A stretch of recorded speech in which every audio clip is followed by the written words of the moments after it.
Here comes the boy. Hello, boy. Welcome.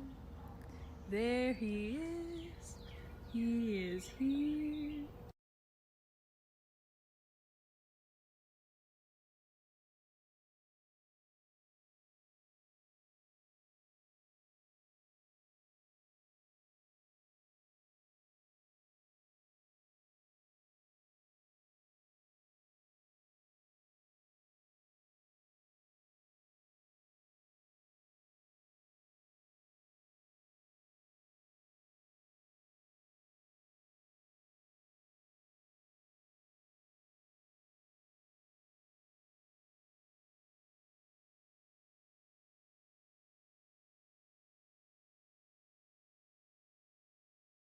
That's hilarious. Mountainous That's even. hilarious. Mountainous That's even. hilarious. Mountainous even. That's hilarious. Mountainous even. That's hilarious. Mountainous even. That's hilarious. Mountainous That's even. hilarious. Mountainous even.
Lizard.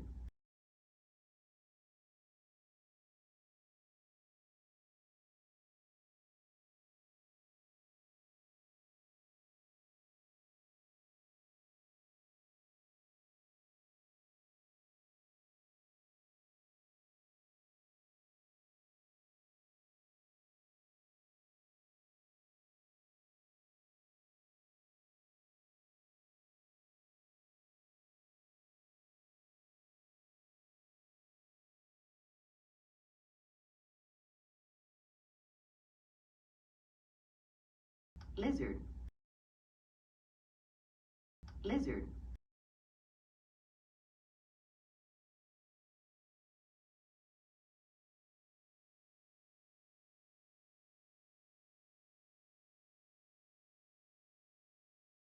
Lizard.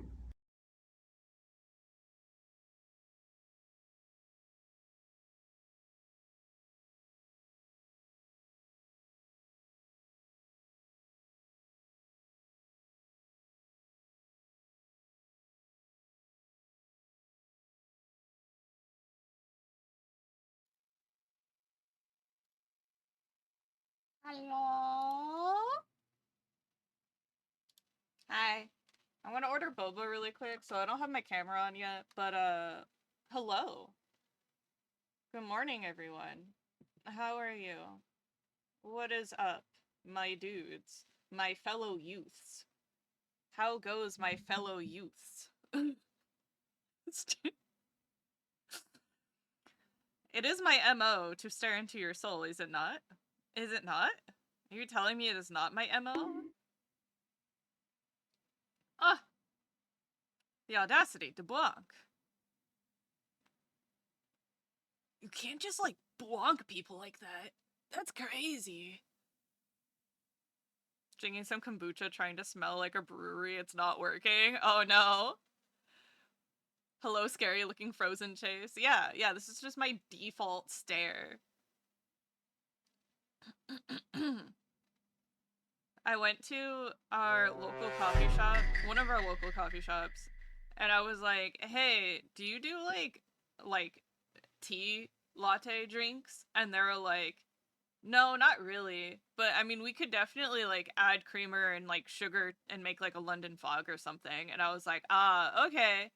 I guess we could do something like that. What about iced ones? And they're all like, oh, I mean, potentially. And then I walk over to the register after talking to the barista because you know me, I can't read. And so I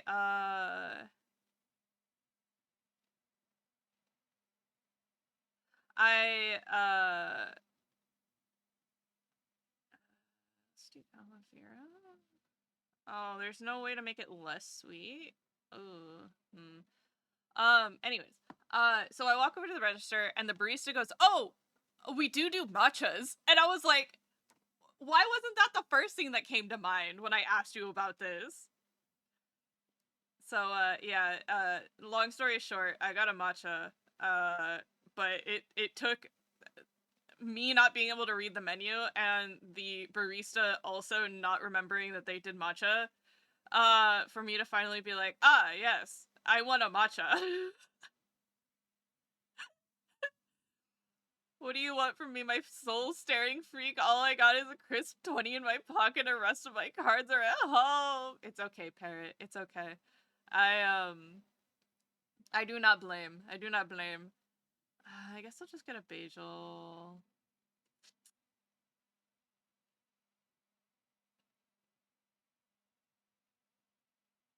Okay, we'll do that. I think that's all I really want, actually. I think we're good. We'll do that. We'll do that. We'll do that. And then Andrew can have his boba when he gets home.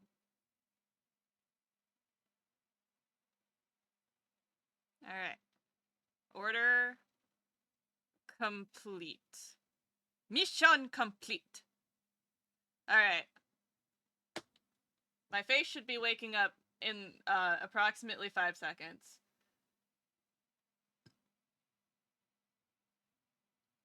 Hello. Hi. Oh, there we go. There we go. There we go. My face is awake now. Woohoo. How is everyone? Let's see. Let's do our activity first. I see you guys did many hilariouses. Oh, let's see.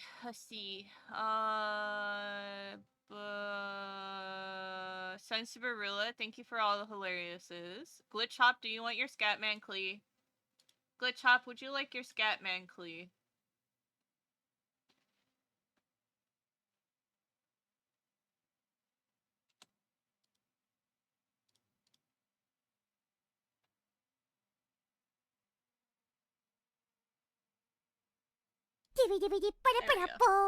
I can't read. The text is too small on my display.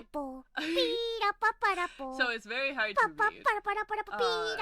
I had to find the button for you. That's Hilarious, you say? hilarious. Mountainous even. Let's see. Chipster, congratulations on first, Sunsparilla on second, and Glitch Hop on third. Chipster, thank you for checking in. Squirrel, thank you for checking in. Chipster, thank you for paying your taxes. I appreciate it. All taxes go towards refilling the pantry that you guys ransack every single time that you come join me for stream. I'm sure, at least. Perhaps I'm wrong, but it does feel quite empty every time you guys leave.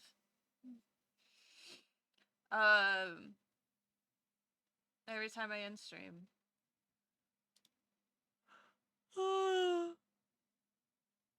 Someone hold a power button on Chase for a second. That's so funny. Let's see. What did I miss?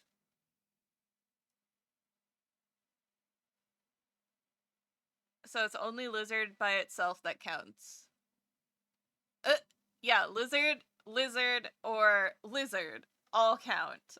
It doesn't matter if you camel case, I think. You might not get it if you camel case it, actually. I don't know. But the emoji works all the time. All lowercase works, and then all capitals. All caps works. Lizard. Become squirrel? No.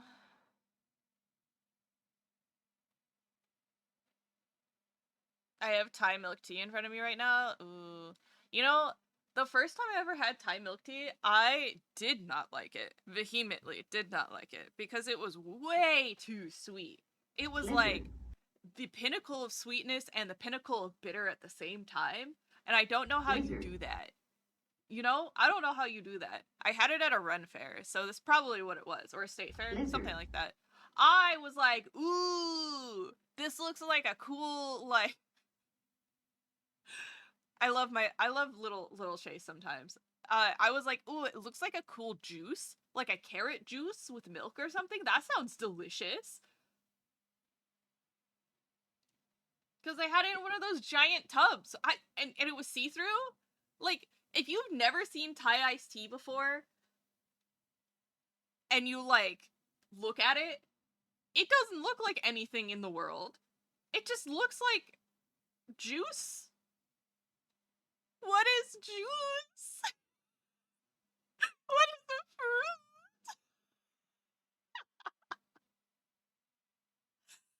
Oh. Memory associations are fun. Chase jumping over the counter and made a latte. Got it.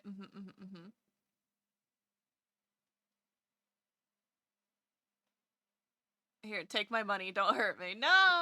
Hi, Lilman. Did you see the skate video? Video game? Yes, I saw the skate video game. I watched, Iron Mouse play it. Best soundboard? Lizard. It's just empty because you eat everything, you gluttonous cube. No! Hi, Guy Tech. Thank you for checking in. Sweet and bitter. Switter? Buit? I like buit. But buit sounds, like, pleasant.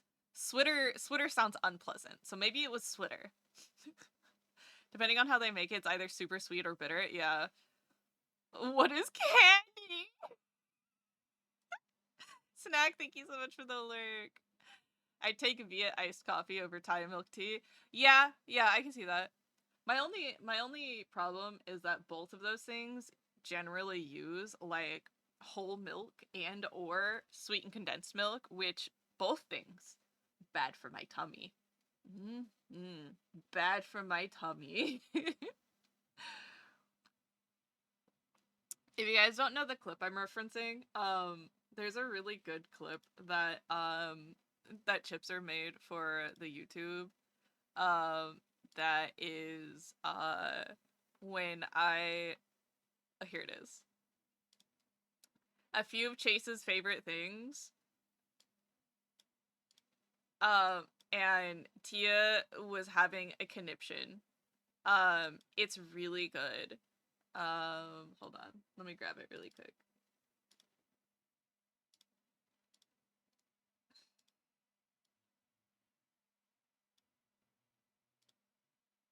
Lactose intolerance, gang? It's actually worse.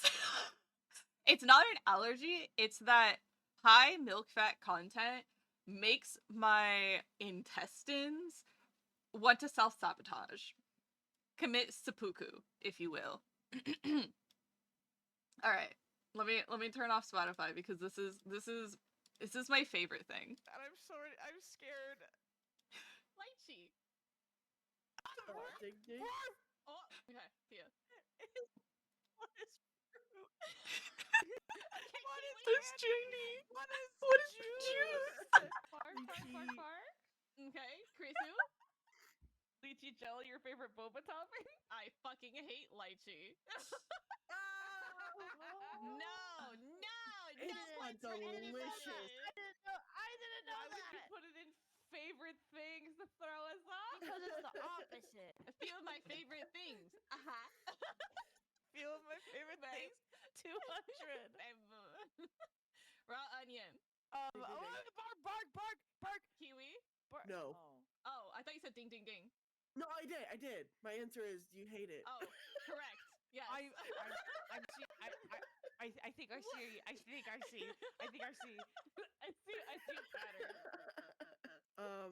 Keep going. A few of my favorite things for 300. Bone marrow. Yes, Tia. You don't like it at all. You hate it. You hate Kiwi. it so much. Did you love it? Yes, Kiwi. Yes. No, that makes so much sense. It's so yummy. It would be such a weird thing for you not to like, but I don't know. I only know what I knew before. And what I knew before is that I don't know anything. You're like, okay, I get it. You don't like any of them. Wait, no. A few of my favorite things, 100, and I'm scared. Lychee. It's still my favorite thing. It's so funny.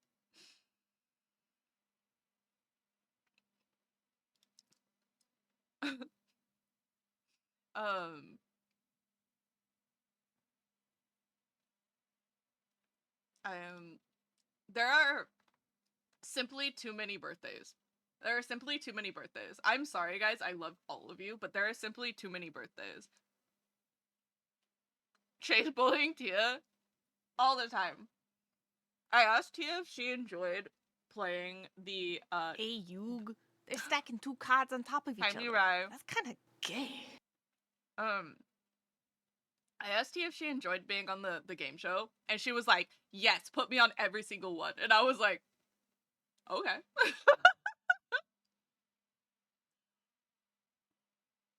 Oh, you're a February baby? Cute.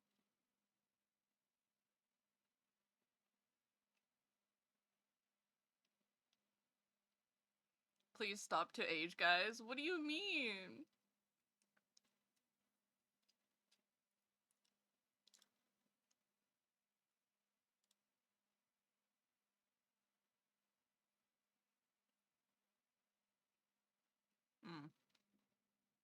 I know a lot of people who are who were allergic to like eggs and lactose when they were little and then grew out of it, which is crazy.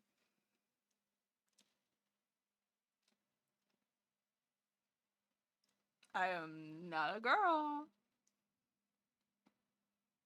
How is Chase? I'm good. Hanging in there. I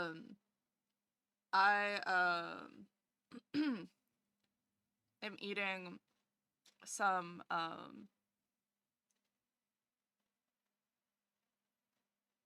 Demigod Works. Oh my god, brain? Brain? They're like sweet pancakes, sweet Korean pancakes. I apparently forgot the word for right now, which is so fun and cool. I love that.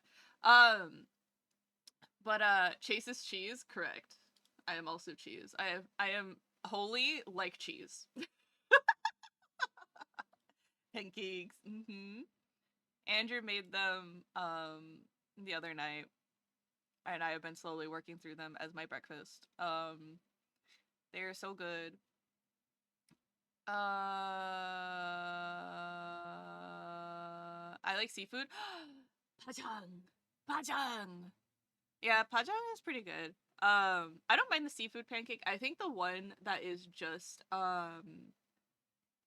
leeks is like a little too much for me. Like leeks and green onions. When it's just leeks and green onions, I'm kind of like,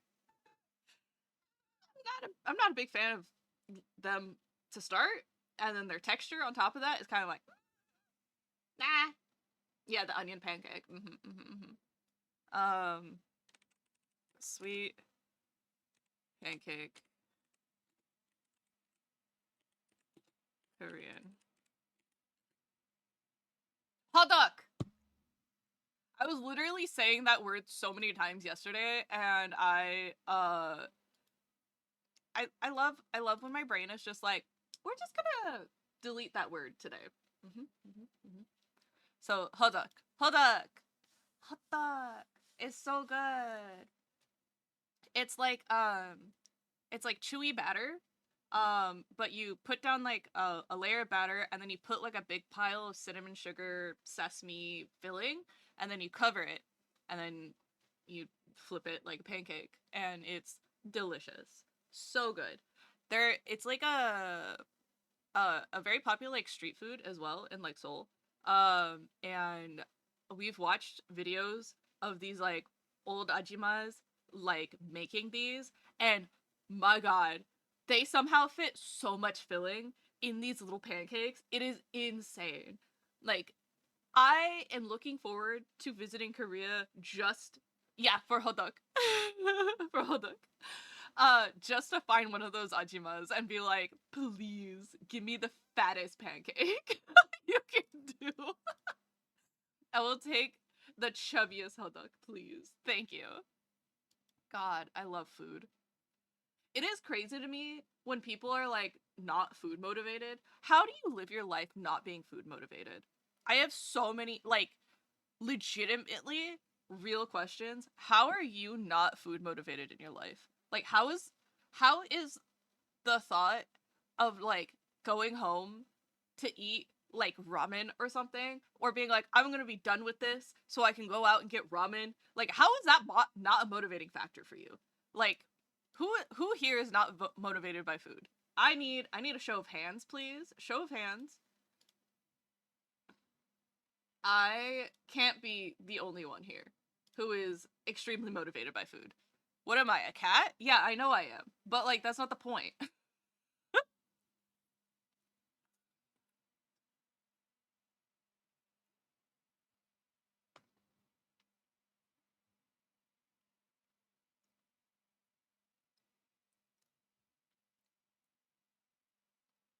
Now I want fluffy pancakes.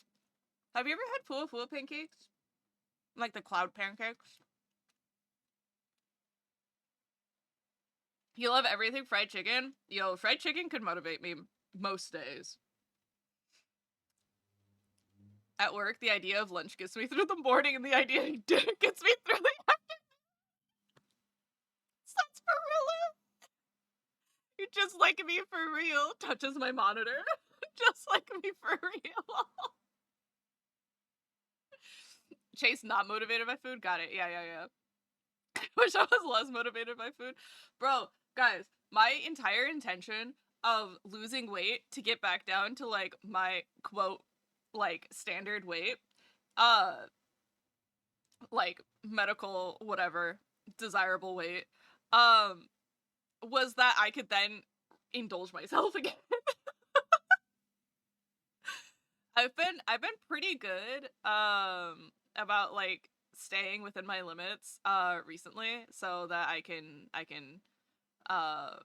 you know, hopefully get back there at some point in time. I'm probably not losing, you know, 40 pounds before TwitchCon, but which is unfortunate, but you know, who whatever.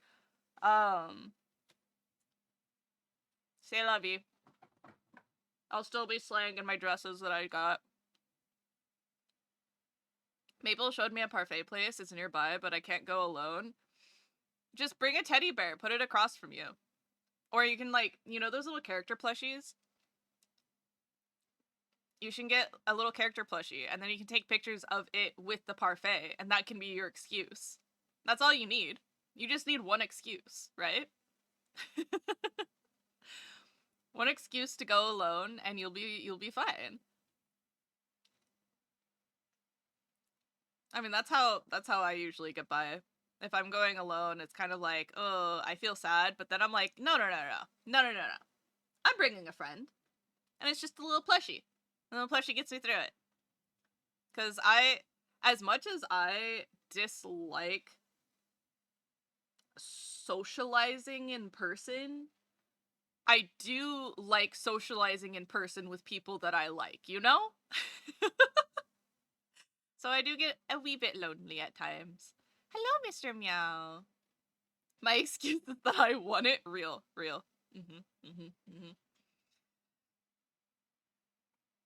Okay, bring the Umaru-chan plush. Got it. Yeah! I don't know who Umaru-chan is, but, yeah. Yeah, whatever you need, as long as it's not, like, you know, explicit and making people uncomfortable. Or am I bringing the large Ice Cube plushie? Wait, that's so cute. Ice Cube with the parfait would be adorable. No? Me for real, I hate people, but people I like, I guess, is great. Yeah, exactly. I'm like such like agoraphobic is in fact the word that I would use for it, but it's also like I hate it.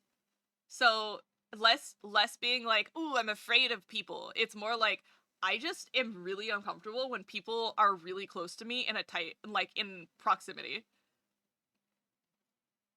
Oh! Oh! Oh! I just clicked. I just saw the image of Umaru-chan. When you said watched, for some reason I was thinking it was like a VTuber or something. So I didn't, my brain was in like a different sphere of like, you know, my little search engine in my brain. Umaru-chan! Yes, the little fucking degenerate otaku who like dives home from work and gets into her little plush and then drinks Coke and pours it all over her keyboard on accident. Yeah, that one. Yeah, I know who Umaru-chan is. I don't know why I was thinking it was a VTuber, but, you know, we're in the sphere. Might as well be, right? That's funny.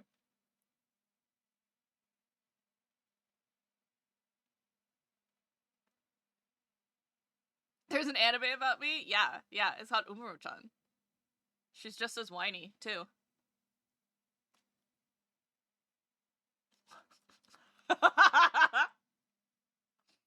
Just one jab for the road, that's all.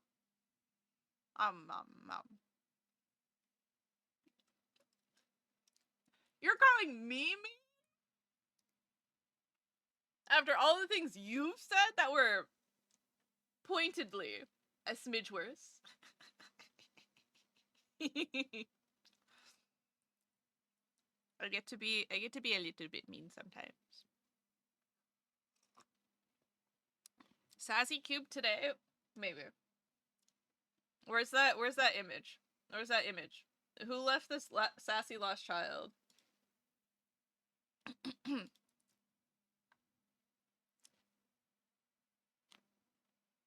Yes, please be more sassy and mean. I'm crying. A good slice of life show. I love slice of life. Me too.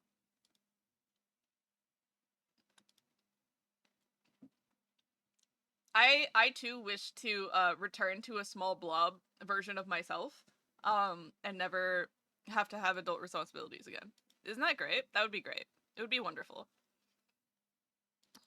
Um, where am I? Where's my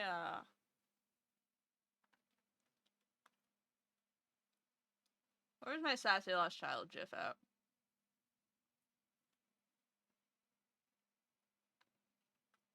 There it is.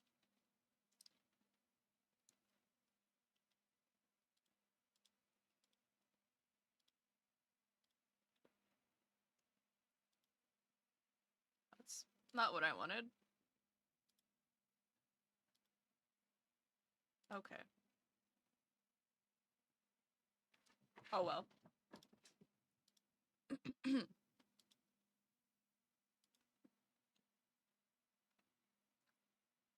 So, what's with the sassy lost child?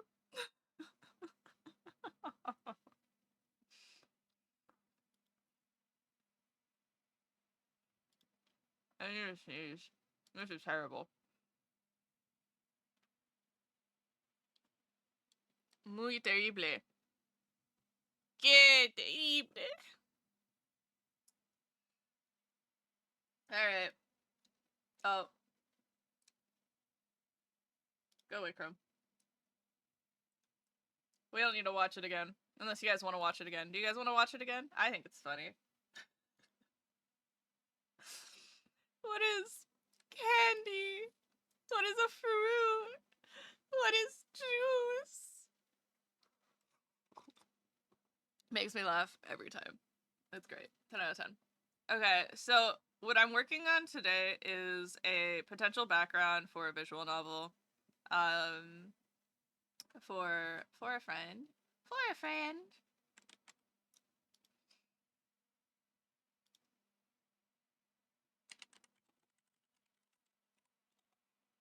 Um,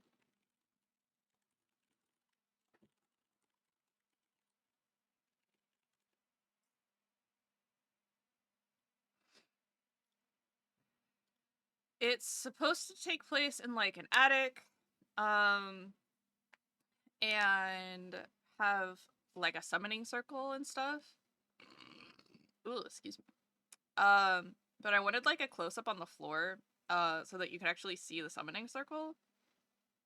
And then I need like a wider shot, I guess, of it being a little bit flatter on so that it can whatchamacallit? So it looks more like the characters are actually in the scene. So it's gonna be a little bit of a challenge, I think.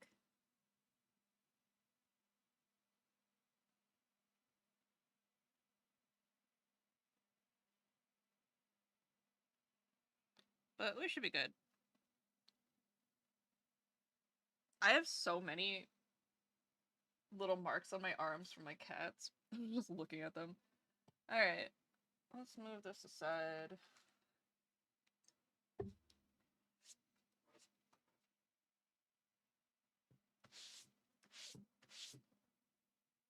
Let's see. Where is my order? Oh, it was delivered. Yay! I'm gonna go grab my matcha really quick. BRB!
Alright.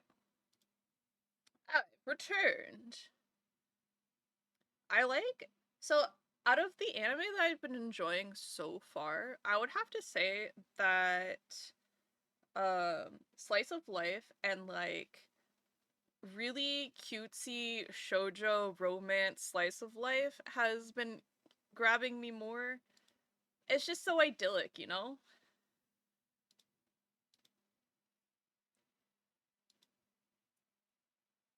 I would definitely call it a fantasy escape. It might as well be at that point, right? Slice of life is love? Yeah, it really is. I feel like slice of life is like such a good example of like romanticizing the everyday aspects of your life, right? Like, oh, you know, you wake up and you make coffee, but you woke up and this coffee is gonna taste like the best coffee you've ever had, right? Like, it's it's exactly what you need, right? It may not, maybe it's not the best, maybe it's not the worst, but it's exactly what you needed right now, right? Like, I don't know, there's just like aspects of romanticizing the things that you do that really just make life feel more magical in its own way, right? Oh yeah, don't forget to remind me, when Umber is here, we have to do a tail check for Umber to make sure that he remembers I have a tail. Yeah. Yeah.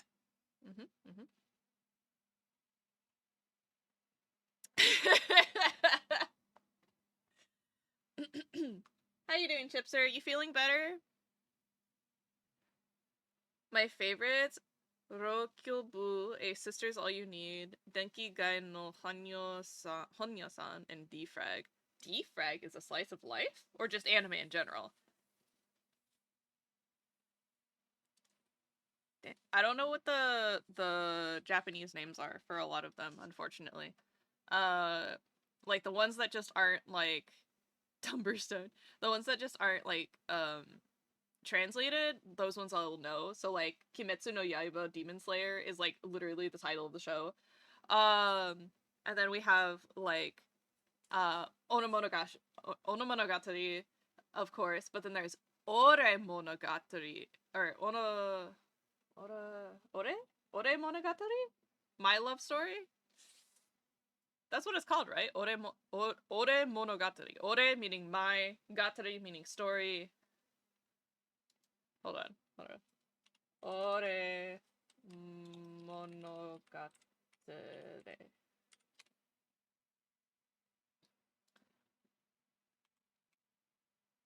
Yeah.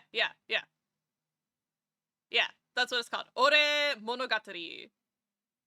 My love story. That's what I thought. Okay. Cause that one's not like always translated. Oh look, Umber's here. I'm coming home. Won't have wife for long. Howdy. Hi, Umby. Thank you for checking in.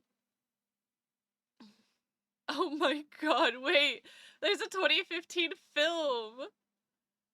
They gave this guy fake giant eyebrows.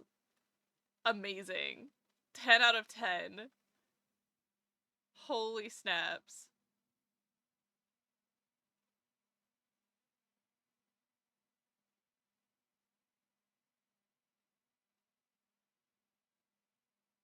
I need to see.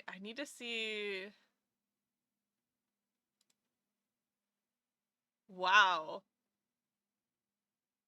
What a guy to choose for the lead character.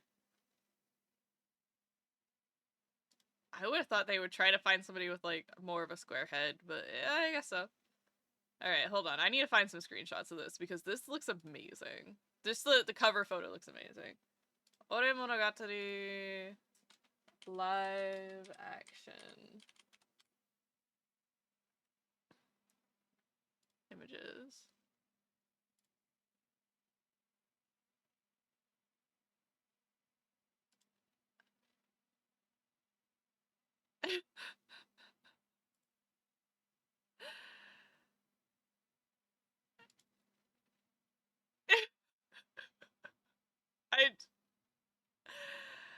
don't even know how to, like, react to this. It's cute, but it's not... I mean, it doesn't have the same charm as the show, obviously, because it's not... The man's not 10 feet fucking tall.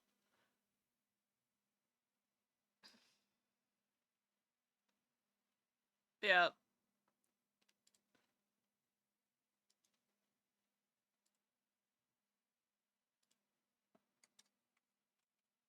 Here, let's take a look at some of these iconic screenshots from the intro. Except these are cosplayers. These aren't like live action. These are 100% cosplayers.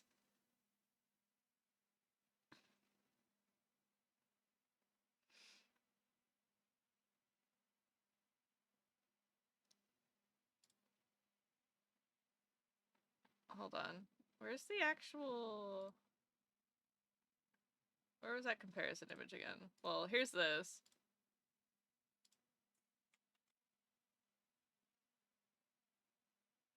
If you guys are familiar with Oda Monogatari, it is amazing.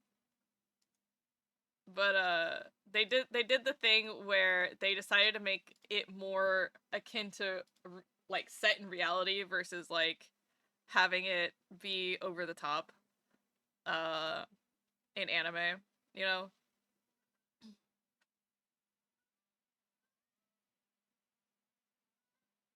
But I can see it.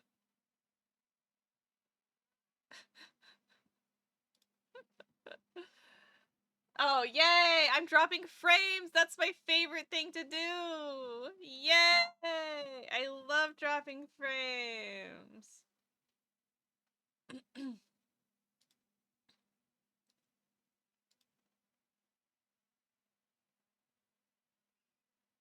Did someone say Tumblestone? Yes. Squirrel called you Tumberstone earlier, which was kind of funny. Quite good. Still taking my meds for a few days, but you're getting there. That's good. Not good enough for work, but next week. Okay. Good job. I'm glad you're feeling a bit better. Continue to sleep more, take care of yourself. Waiting for the bus, coming home. Won't have Wi-Fi for long. Does someone say Tumblestone?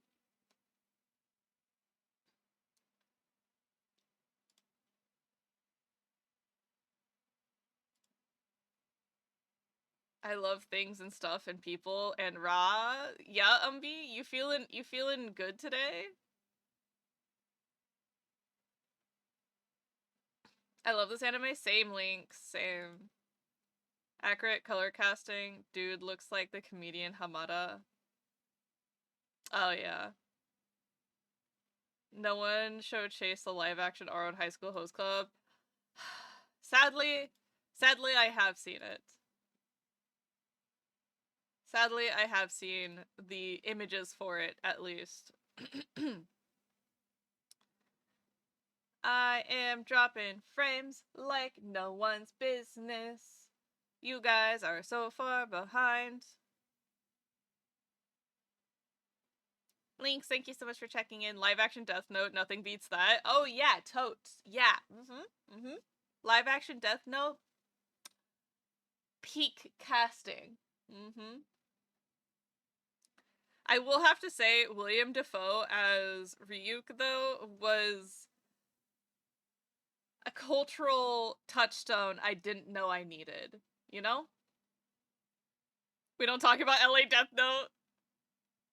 I love LA Death Note. I never even thought of it like that. That's funny.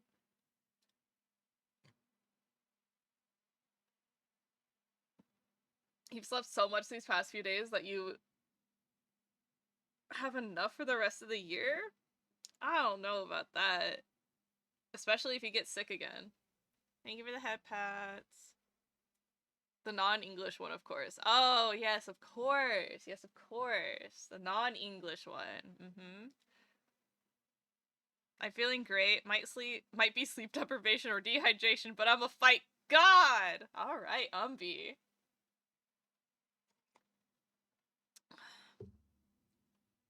I loved Watakoi, but the live action of it is so disappointing. Same with the live action Kaguya-sama. Yeah, I feel like live action Kaguya-sama probably would have been able to pull it off because it is a very grounded show. But like, oh yay, we're back! We've recovered! Our signal is recovered. Please refresh.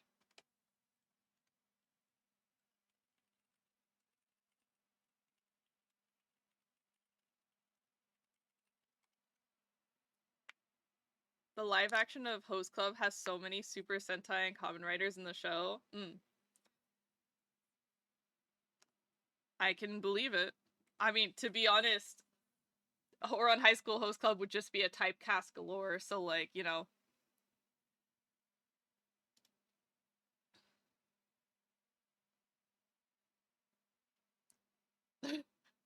Welcome. Huzzah. I hope Canada is treating you well. Let me know if you tried the bagged milk or any of the non-product labeled products. Your dad lives in Canada? Oh, nice. We lost frames again! Why? Seriously, Twitch, why do you do this to me on Thursdays? Thursdays of all days. Thursdays of all days.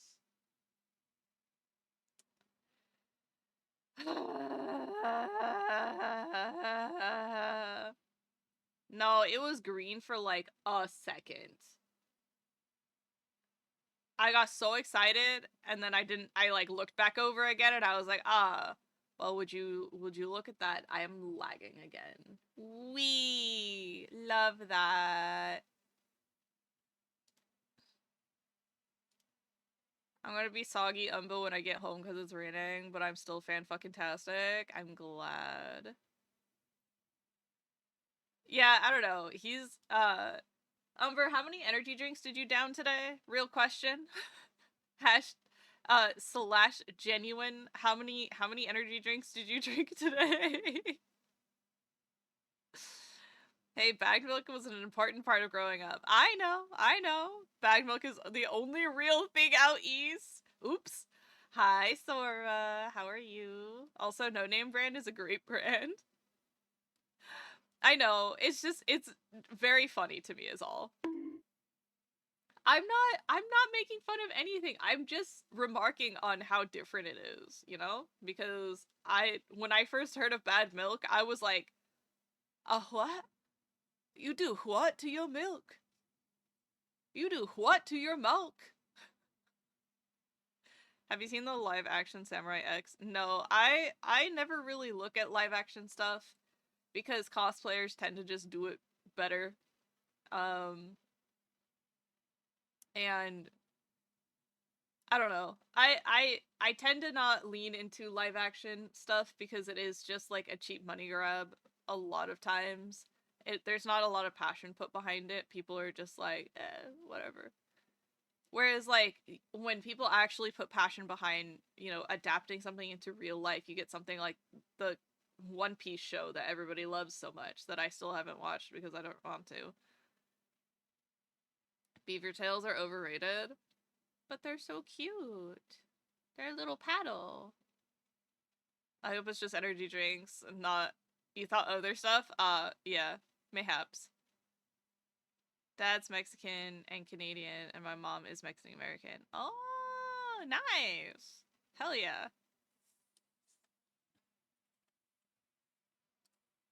I think that means you can, more better, get out of America easily. Because if your dad's still a Canadian citizen and lives in Canada, then yeah, you can escape from our ever escalating fascist regime. We'll see what next year brings, because it definitely feels like something's happening over here. Anybody in Canada want to harbor some American fugitives? I mean, not fugitives. What's the word? Refugees. There you go. So you claim triple citizenship now too, or just two? Usually if Lynx is saying that their parent is Mexican American, it means that they are of Mexican heritage but live in the United States. And when you become a United States citizen, you give up your other citizenships. Like when you naturalize as a citizen in America, you have to revoke your other citizenships, which is insane. Getting on bus, gonna go get food, return to PC, bye, bye, Like, it's kind of wild that you have to, like, essentially choose allegiances. Like, there are certain companies, there are certain countries, that it doesn't really matter whether or not you give up, quote, give up your citizenship, you'll still have it. Or your passport, access to that passport. So it just depends. But yeah, certain ones you have to. It's weird. Technically, I have place for 4 people. I hope it's never needed. Whoa. Same. Yeah. It's a scary world out there.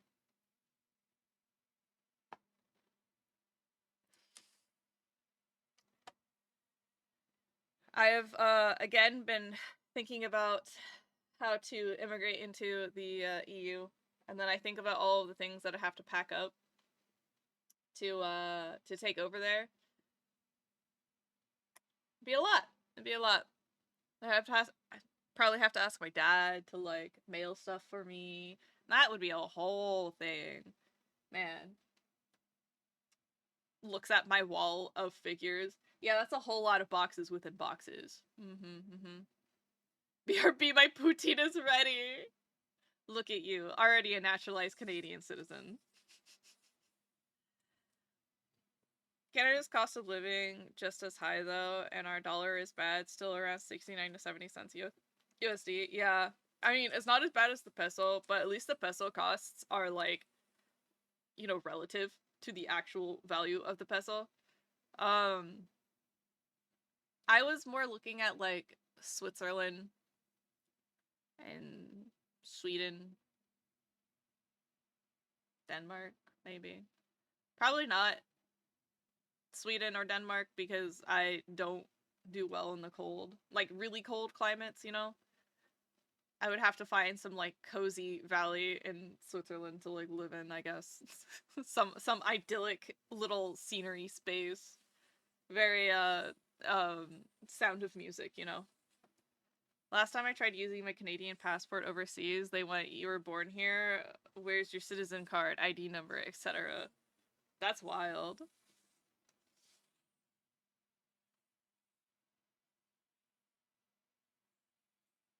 Wait, overseas?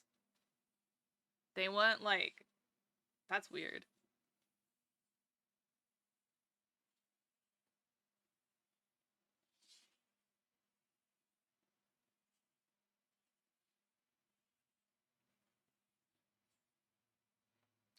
Alright.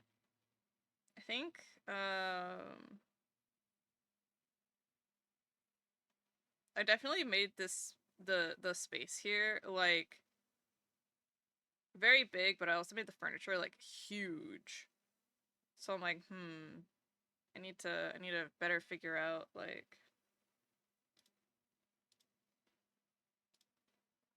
what I want. Become Germans, Chipster and Guide Tech welcome you. I know. But Switzerland is really expensive if you don't have a job in the country. Really?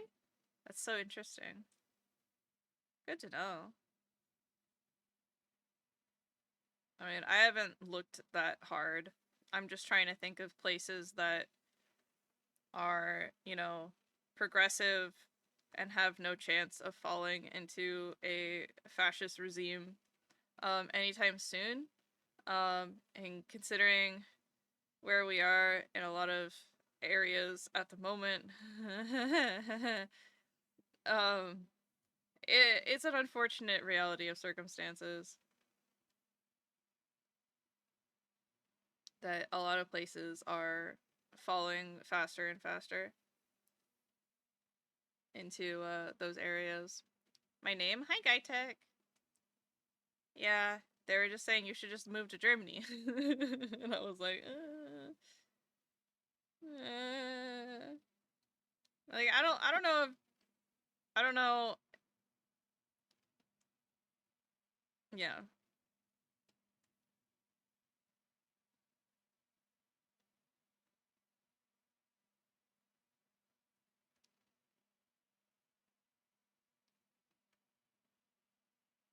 Yeah, some people live on the border and travel over to buy stuff. That makes sense. That makes sense. Oh my god! Has our network error finally, like, fixed itself? Holy shit. Welcome back to real-time viewing, guys. If you want to refresh, That's gonna be how you get talking to me. Hello, Guytech! So I had fun saying I didn't have my card when I did have it, but it was expired and I needed renewing. Oh no. Hi, Breaker!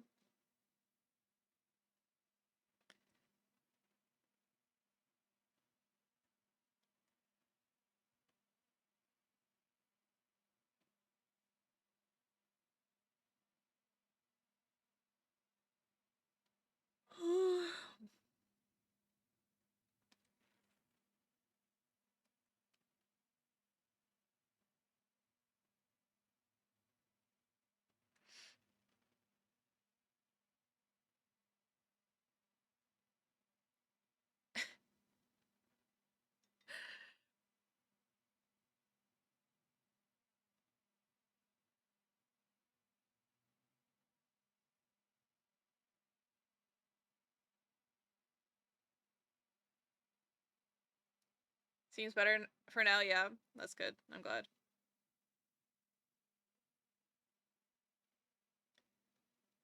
Yeah. It's green right now, so things are looking pretty good on my side. Looks like they've stabilized for the most part.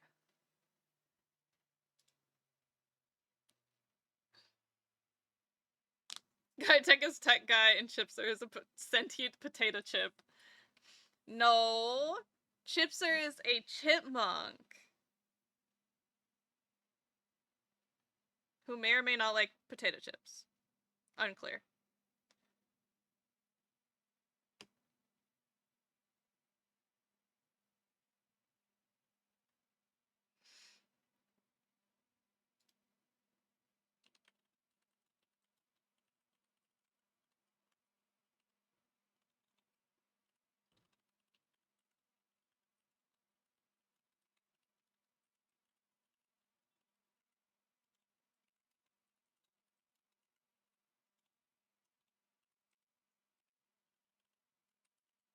Did someone say Tumblestone? Hello, Junior. How are you? Potato. What if I tell you I'm actually a network engineer? We Germans are called potatoes often, so that's fine too. Wait, really? Germans are called potatoes?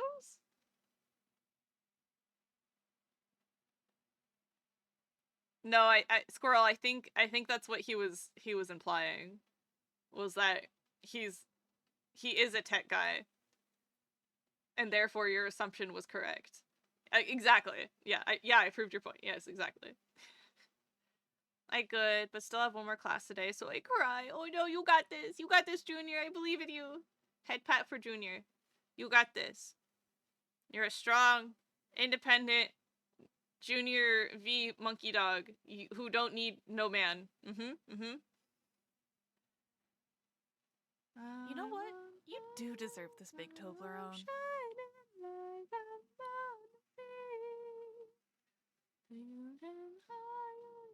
So far and I believe that moment when I think we're going, gonna be going. Oh, popping out my voices. Gonna be golden. Oh, I'm not hiding, now I'm shining like a I want to go, you so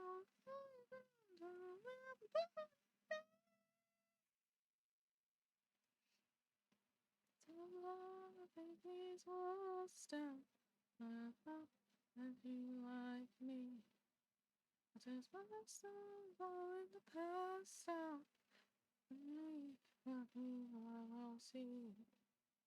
I was hiding, now I'm shining like I'm born to be. As we are hard to spice and strong and I believe we're going up, is our moment. Gonna be golden. Whoa, purpose and vices. Gonna be golden. Oh, no, hiding, now I'm shining like a Lizard. Hello, Biz. Thank you for checking in. How are you doing today?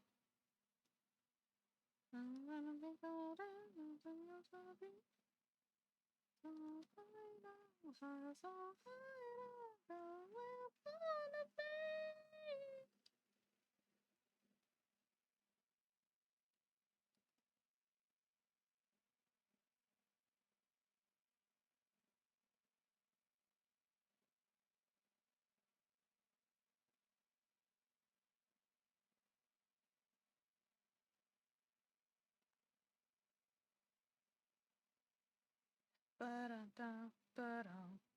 Da-da-da-da-dum, da-dum-dum, da-dum. Never met nobody like you. I don't know how nobody's. It's true. I don't know my time me the way you do. Body like you. Ba-dum-dum, da-dum. Ba-da-da-da-dum, da-da-dum, da-dum. Never know on my mind, my mind, my mind. I'm by your side, your side, your side. But we can start you with visiting the countries you might move to, like Germany. I see. You're right, you're right. Andrew's been to Germany a couple times. We also are, I think, considering,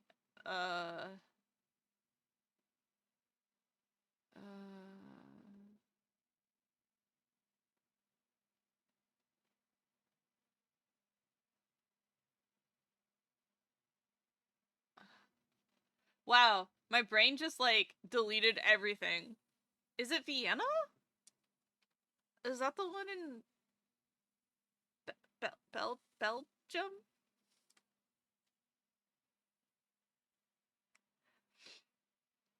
You're suffering the duelist cap? You're playing just Mallows, I see. No, that's Austria. That is Austria. The fuck am I thinking of? Brussels! Yes! Thank you. That's the one I'm thinking of. I was thinking of Brussels. What's the other famous one that's like supposedly like lawless or whatever and has all kinds of stuff? Hi, Firestarter. How are you? How's your makeup going? Are you just starting to get ready? Amsterdam! Yeah! Yeah! That's the one. Thank you. Wow.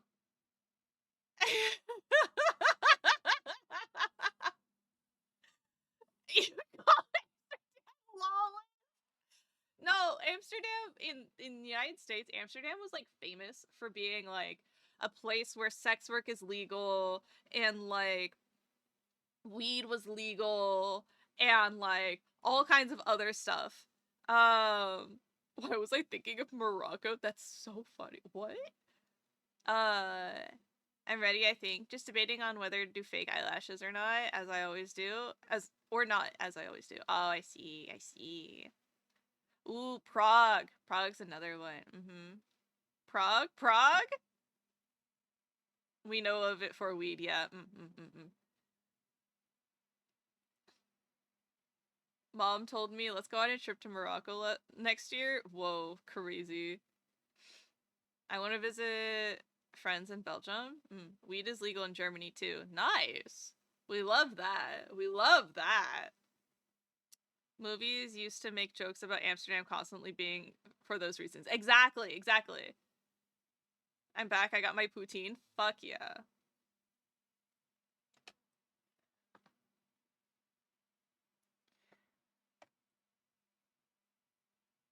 On Icon weekend, I was totally stoned for a while. Ayo, let's go. Yeah, in the US, lead isn't legal federally. Weed's not legal federally, but there are still like lots of dispensaries around here. Because especially in my state in California, they like decriminalized it, which is, you know, a nice way of saying that they are no longer pursuing legal charges against it.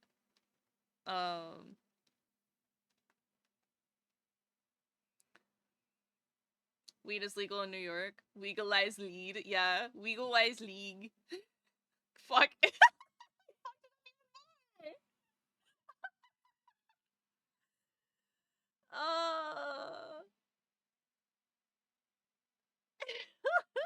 Lead is legal literally. Legalize league. Oh no. Oh no.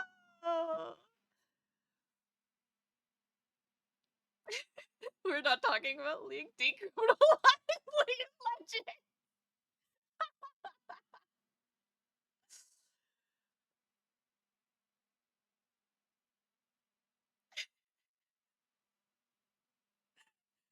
Oh, it's so funny.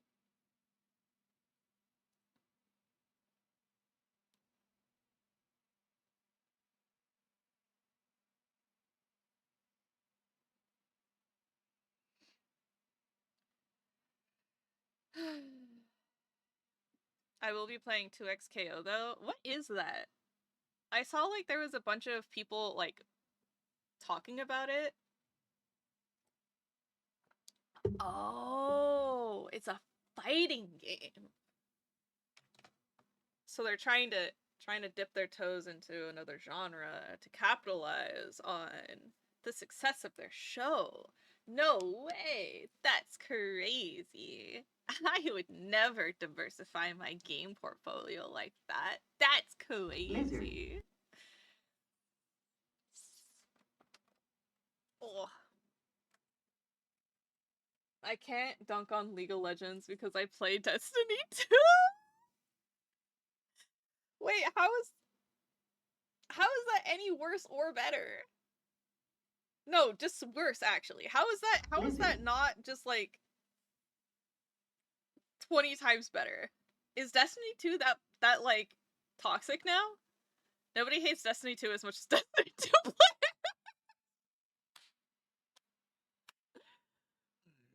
Excuse me. Yeah, yeah. Yeah, okay. I get that sentiment.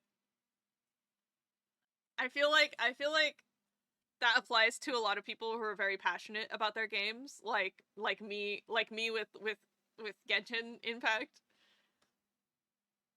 Can't confirm. Hi Bane. How are you today? Everyone hates LOL. If you've ever played LOL, you hate it. Yeah. Yeah. I have never attempted to play LOL. I did make an account in order to apply to Riot, but I think they saw that I had made the account the same day, and I was just like, I don't know what you want me to do. I just want to do art. Captain Timo on duty? Oh no. I'm very proud of you, Chase. Yeah. I played against bots and it was fine. Whenever for like a week straight, I got people asking me if I wanted to play League of Legends, and I was like, no. They're like, but ARAMs isn't bad, and I was just like, why is this the only reason people can think of to like try and get me to play? Because it was said like word for word, ARAMs isn't that bad. By Gray, Krisu, Mr. Meow,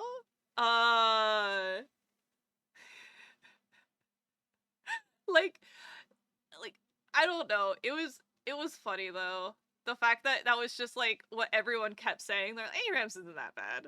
ARAMs isn't bad. If anything, would make you play ARAMs. I'm just like, oh my god. It's just clicking your mouse competitively. Yeah, I don't find that those types of games like very enjoyable. Like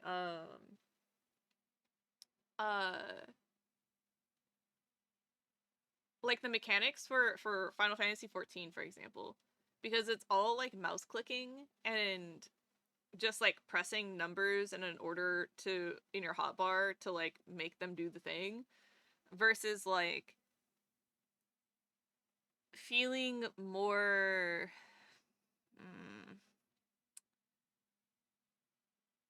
more engaging, I guess. It's not very engaging to me. I think that's where it comes down to, is like only doing that is kind of just like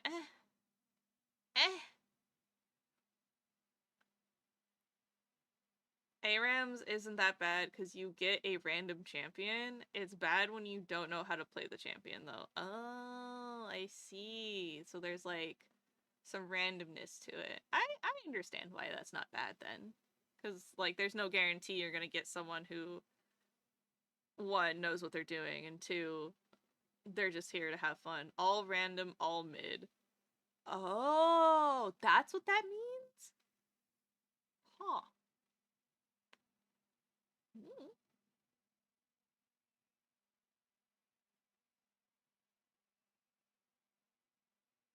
How I like to play Pokemon, you know? ARAMs.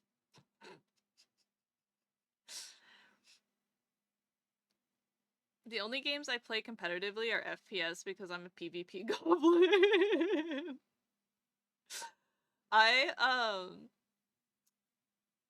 Yeah.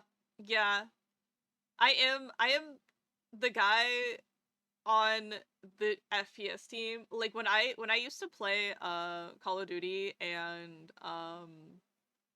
Halo a lot, like Andrew was playing what was the Call of Duty Fortnite game? Warzone? Yeah. Like when he would run to the bathroom, he'd hand me the controller and I would just play for a while. Not PUBG, no. No, not PUBG. Though he did play PUBG for a little while. Warzone. Call of Duty Warzone, I believe. And I'd rack up some kills for him and he'd always be like, "Oh, nice. Playing better than I am." Fortnite? I still have never played Fortnite. I have never had the temptation to download Fortnite and play it, you know? I don't know. Maybe one day it'll finally get me if somebody I love really wants to play with me. I'd be like, yeah, okay. I don't know. You got the Miku stuff? Yeah. The Miku stuff's really cute. I saw K-pop Demon Hunters is going to be in Fortnite next, and I was like, alright then. Not even from Miku, our savior. Yeah. Binding of Isaac, by the way. Fortnite? Huh? Currently gorillas? Oh, I saw the gorillas, yeah. Let's see. You basically have only one lane and all random champions, and then you clash. I played it for a while, but man, never really found the fun in the game, even with the champions I knew. Oh, I see. Yeah, I'm always really interested in knowing what, like, grabbed people's attention for games like League of Legends, I don't know. It's just something that I don't understand because the gameplay doesn't capture me, you know? I'll BRB, grab some Advil. Go, go, go, go. I like there's I feel like there needs to be some sort of feedback loop for me to truly enjoy a game. So like Tumblestone, for example, it's a puzzle game, right? It's a puzzle racer. So I am clicking basically only one button. However, I am solving for something. Whereas with League, you're just pressing a button to aim, and then you let the champion do its job, and then you ult, right? Like that's your those are the two things you can do. You can move around and attack an object, and sit there while it attacks, and waiting for your ult to build up. But then what? And then what? What are you doing? I don't know. I just don't understand gameplay. I am quite sad with the new Genshin update. There seems to be very little to actually do in the overworld. There's like no puzzles. There was just a lot of chests and stuff hidden, which is nice. I love doing that. And then they gave me the compass that like found everything for me, which I think is cool. Very cool. Lets you finish things very quickly. But at the same time, though, where are the other overworld quests? I usually have so many of them to do, and I had nothing. Like, we finally get a new Selunic questline today, so that's cool. I was hoping that we'd get more than that, but I suppose we'll see. But there was only...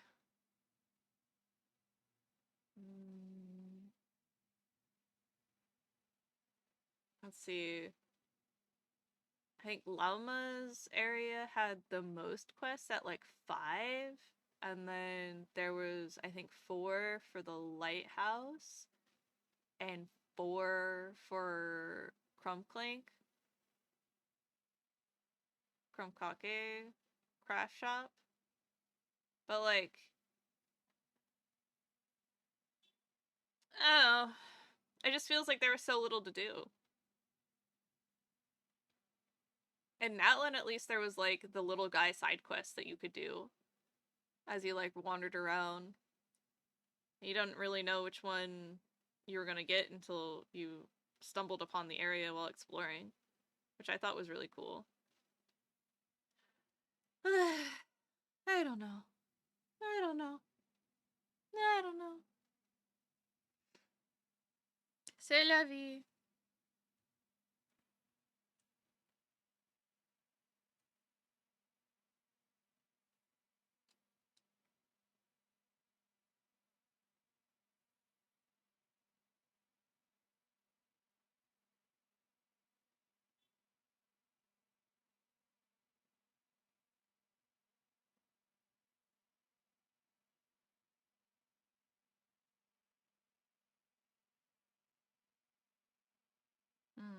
Advil acquired, let's go!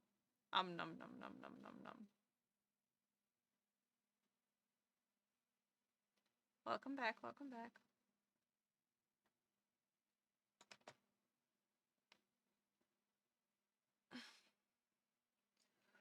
What are you doing for your thing today, Firestarter?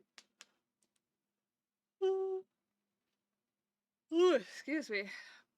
Movie and a dinner? Just a little cafe? God, I'm sleepy all of a sudden. I was feeling pretty good, and then I was like, blah. Dinner and then maybe bowling or axe throwing. Yo, okay. Flex, flex.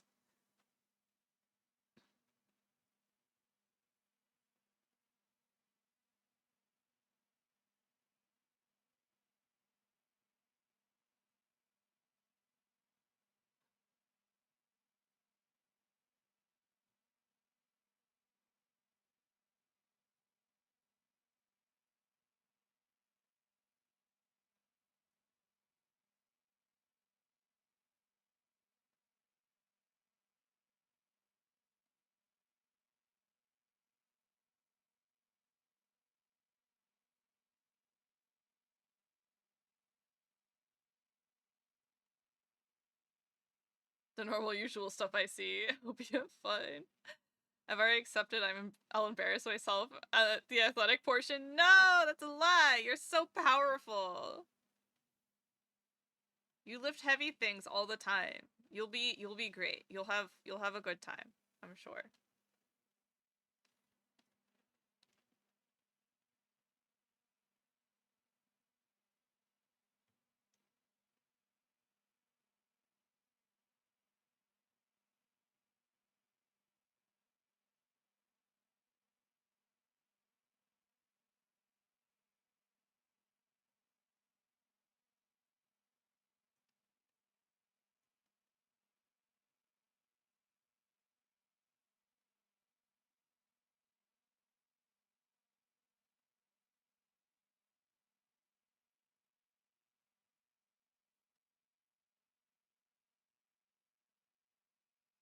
I appreciate that. Maybe I'll end up being pretty actually cracked at axe throwing. Yeah, I mean, axe throwing is like one of those things where you just gotta let the axe lead. Cause otherwise it'll like bounce back and stuff, and that's scary. We don't want that.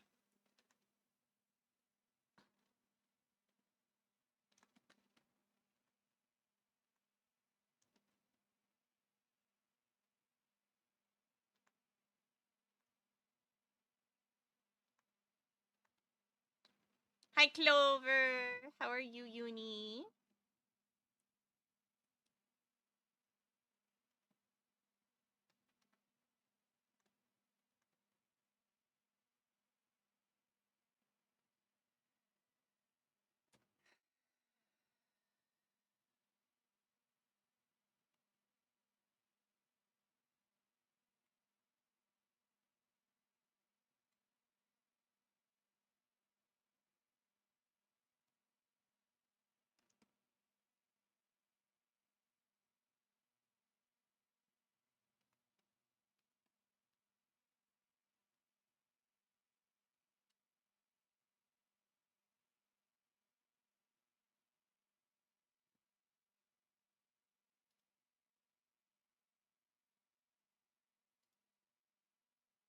Doing good. I see. Let the axe lead like a dance of a deadly weapon. Correct.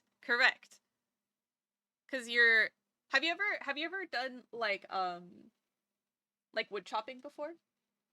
Cause like in that case, it's one of those things where you bring your axe up and then you kind of start the momentum and then you let the axe finish itself. Cause the weight of the head is supposed to help with the impact versus like going straight down. Like you're gonna hurt yourself, number one, because it's heavy. And number two, it has a higher chance of just bouncing because too much means that it has a higher chance of twisting in your hands, right? There's like less control the more force you use. So you want to let the weight of the head lead, right? So you're like giving it momentum and then you let the follow through lead so that your hands let go in front of your face. I'm sure they're going to teach you all of this, but like it's a thing. It's a thing and it's so much fun, but at the same time super scary, so I don't think I'll ever like actually get to do it, but it is very cool. It's very cool to like watch videos about and like learn about and like feel the weight in your hand. I get what you mean. This description is very helpful. Thank you. Okay, cool. Cause like I've done axe chopping, like wood chopping before, and it's a very similar thing. And the axes that they give you are going to be a bit shorter than actual wood chopping axes, so the momentum's going to be a little easier to like gauge. But yeah, it's cool. Doing good, healing up and back onto projects. Oh!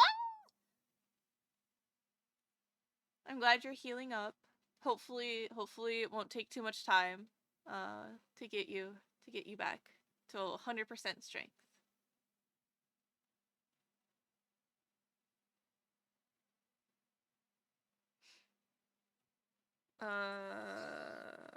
BG concepts.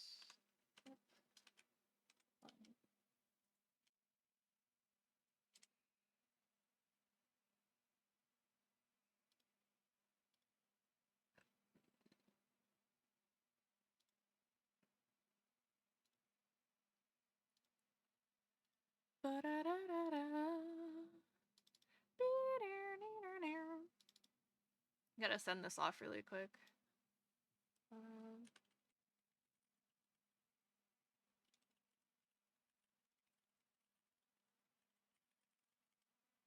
I'm addicted to you. Let me know that you're toxic. Let me move what you do. But you know that you're toxic. Hi, Panda. How are you?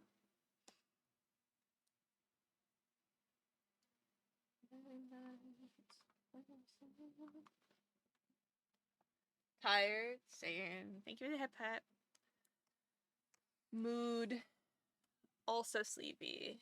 But it is Sunday. It's not Sunday. It is Thursday. Ah! Words are hard. Words are hard. Words are hard. Words are hard, guys. Guys, words are hard. I'm sorry. Wow, almost right. Close. So close, honey. It's Thursday. I almost said Tuesday. Brain is not doing me good today. If it were Sunday, I would be so behind on homework. No. I was trying to say it's Thursday, so the weekend is almost here, but Guy Tech, you're too fast. You're too fast. You gotta let. There we go. Lizard. Lizard. It can only queue, I think, one behind it per instance, so if you do it too much before the first one is done, the Lizard. Yeah. Boys in paradise, I'm addicted to you, and I know that you're toxic.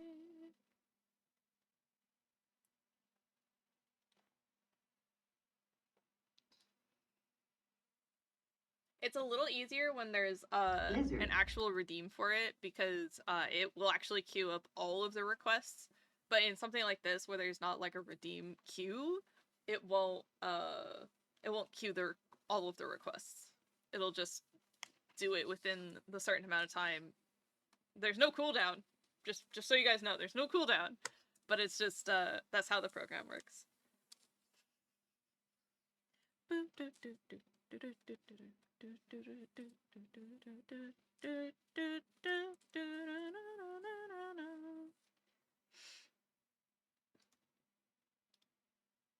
I could try and do it like this.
Slightly flatter. You need Megalovania KDA? What's up, Bane?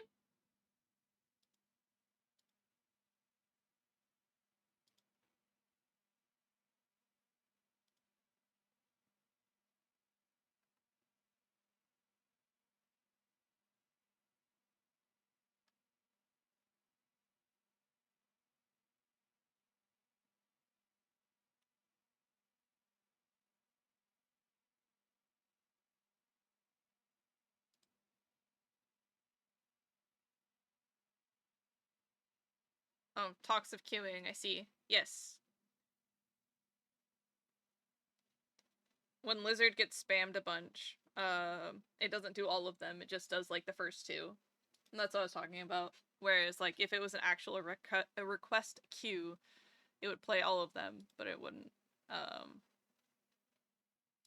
It won't in this.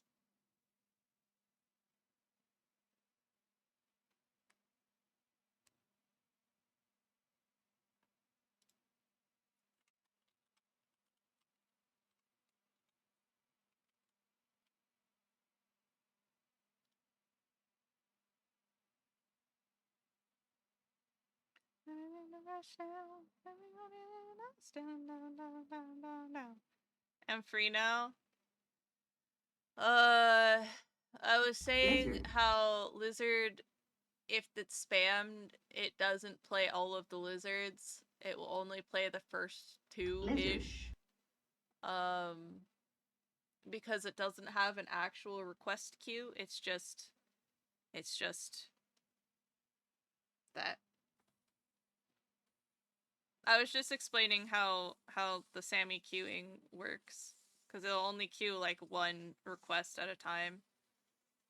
It'll play one and then queue a request, and then it won't play the rest of them if they're spammed too close together.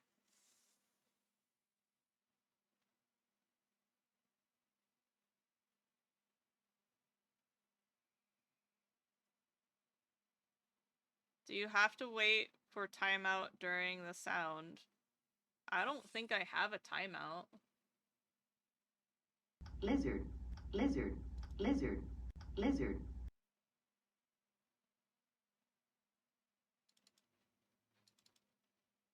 Yeah, I just have play sound. The only command is play Lizard. sound effect.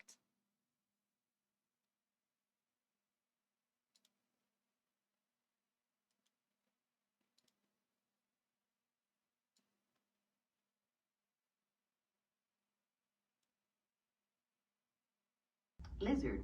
Do you have allow button overlap enabled? Didn't even know that was a thing. What are the edit release commands?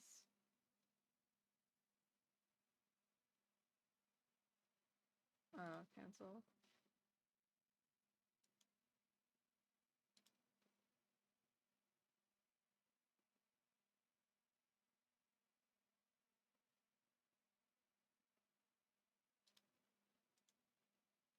Edit settings. Allow button overlap.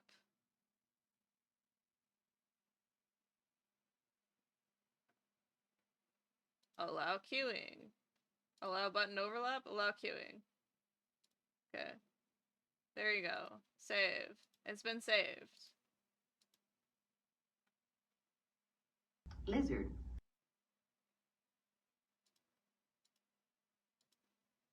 Lizard. Lizard. Lizard. Lizard.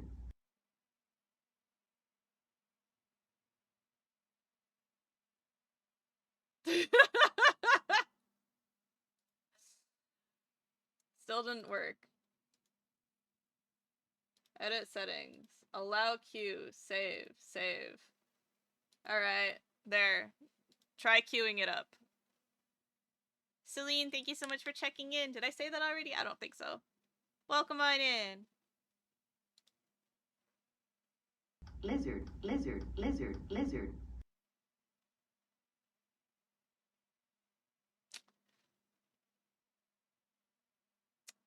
Well. Oh well.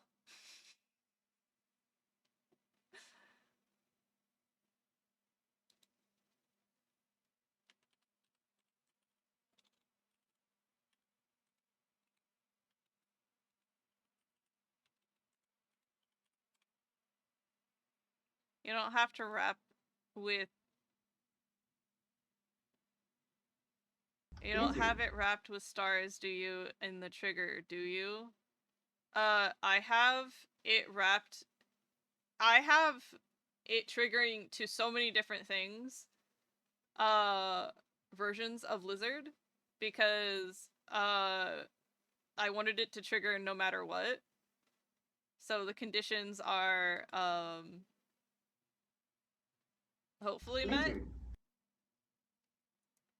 But for some reason, when I had asterisk, lizard, asterisk,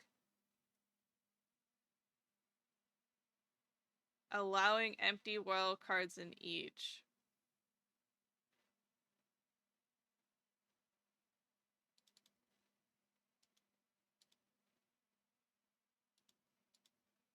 Lizard.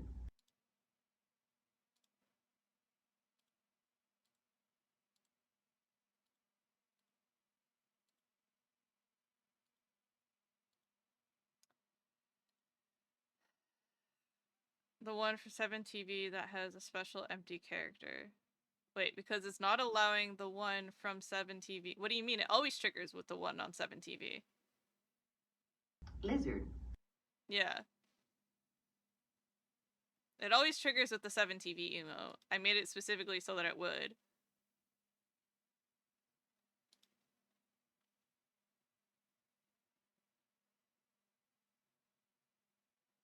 Mm-hmm. Hey. They're muted.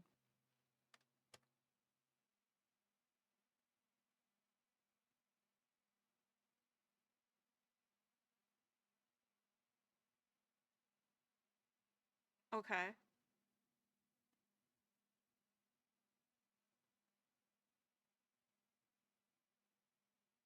Mm-hmm.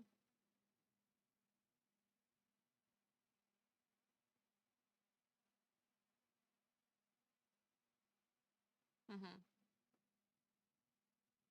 Okay.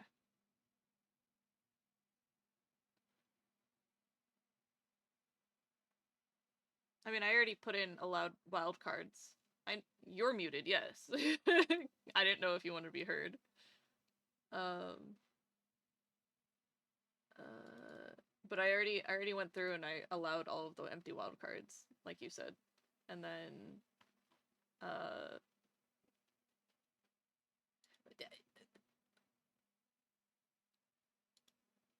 it's not gonna change anything.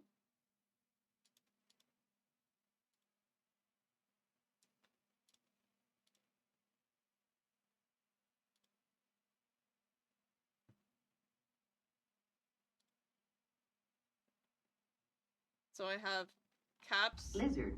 lowercase, and then the uppercase letter for lizards.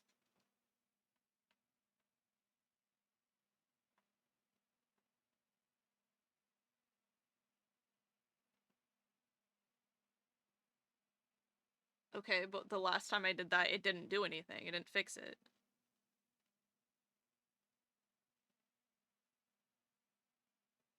But why?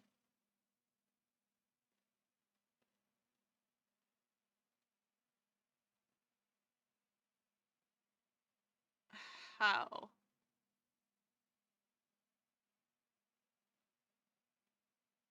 Okay.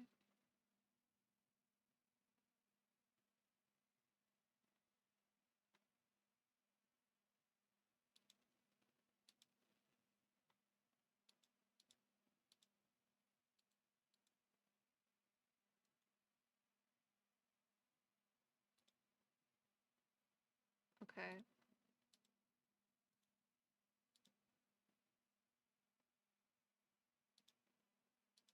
Okay.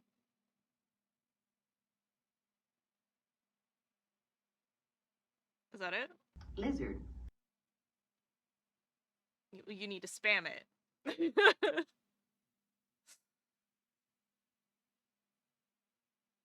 Lizard. Lizard. Lizard. Lizard. Lizard. There we go. Lizard. Lizard. Lizard. Lizard. Lizard. Lizard. Lizard. Now they're happy. Lizard. Okay, there we go. Thank you, Vane.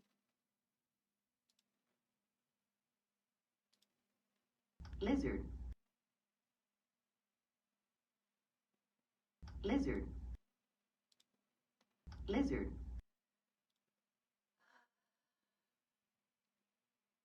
Now everybody's happy. Woohoo.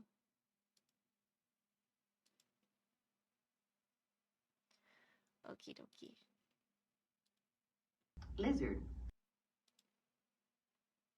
Yes, only one emote's needed now.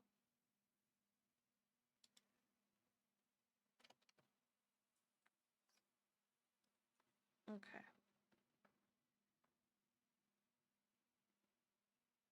Lizard.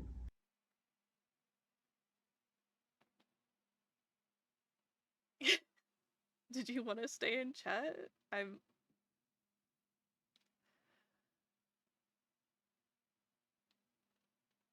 see. Ugh. Then I shall unmute you on stream so you may talk to people.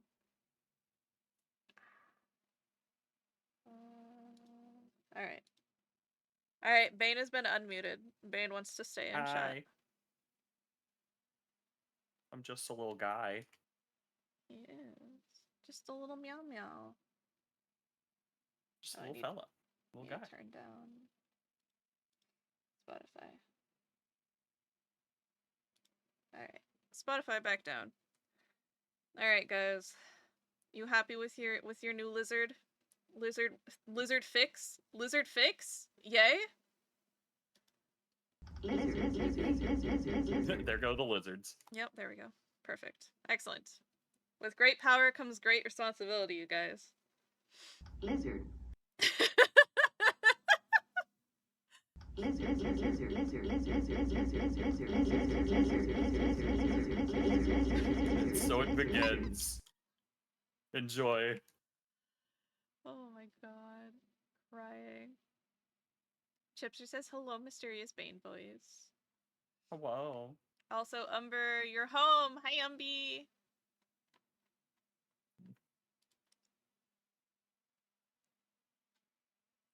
Umber, here's your weekly reminder of my tail. Tail check. Tail check. As you can see, I have tail. Tail. Yay! Tail. Mm-hmm.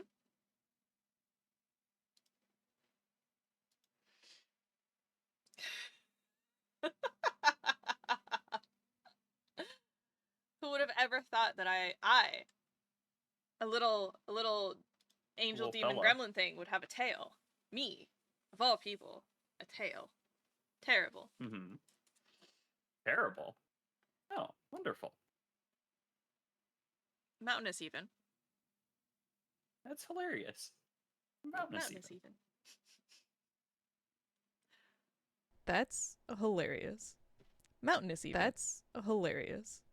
Mountainous even. Crazy. Scares me every I- time. Lies. I am at a point with this game where I can only say one thing. The Pale King was right. And I hate it. Oh no! Not proven daddy right. So sad. Ugh.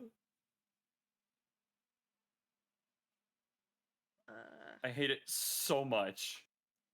Yeah, I haven't watched a lore video yet. I haven't seen any that have been released yet, so I don't know anything about Silksong at the moment. But I have been rewatching a couple of Hollow Knight lore videos that are reminding me about the Wonderful, wonderful moss bag.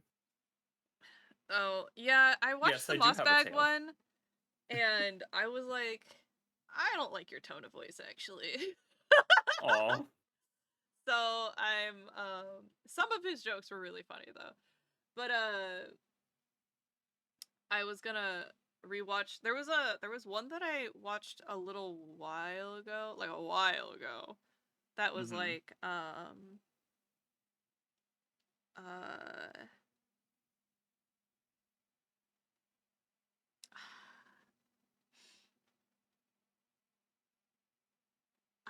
I don't remember who it was by. I don't remember at all. But the the white lady wanting to spread her seed and then zooming in on her like glossy eyes is living in my head rent free. So thank you to that, Mossbag. Thank you.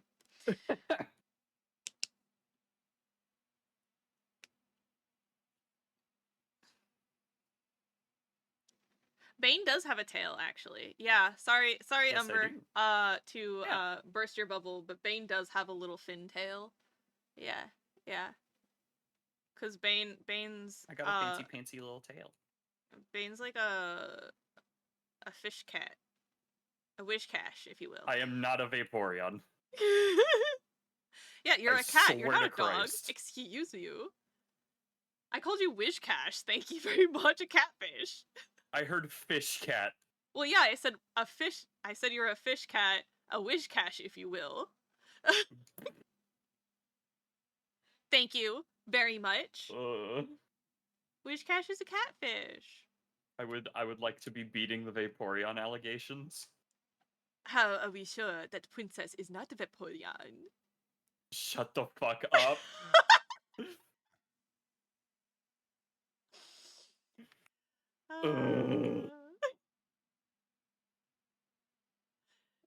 Is this mod on mod violence today? What is this? Yes. Princess? Oh yes, Princess.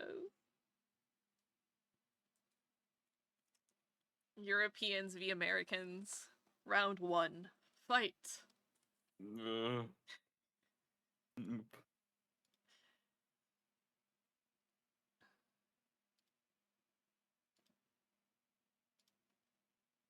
Her favorite princess.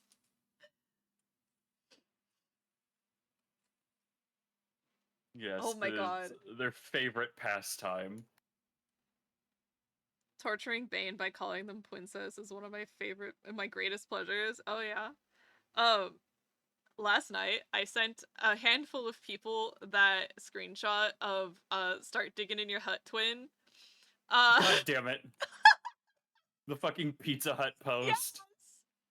Ugh. I sent it to Ruby last night, not even thinking that she would see it immediately, but she's like,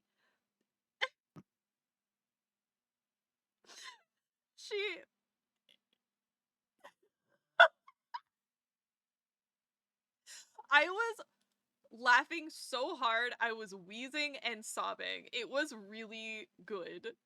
The timing. The timing. I send it to her at 9:25 p.m. my time, right? Which is midnight their time.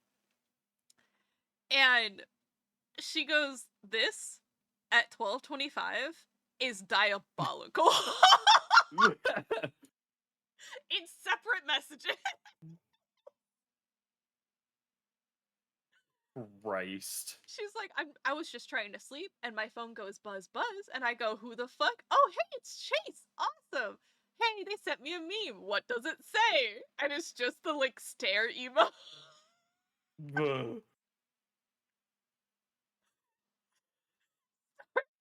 Digging in your hut.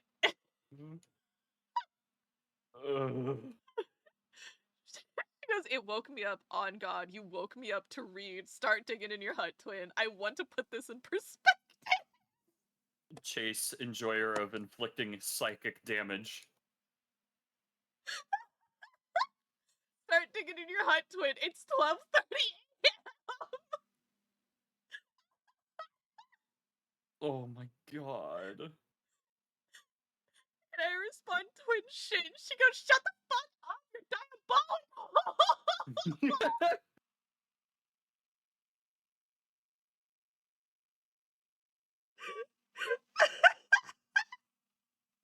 Christ. Oh my god. I couldn't breathe. I could not breathe. It was so funny. Absolute fucking criminal. Yeah. Yeah. Ugh. I did say that was my middle BAME, and then went name. I meant name, and she goes BAME, BAME, BAME, BAME, and I'm like, yes, I deserve this.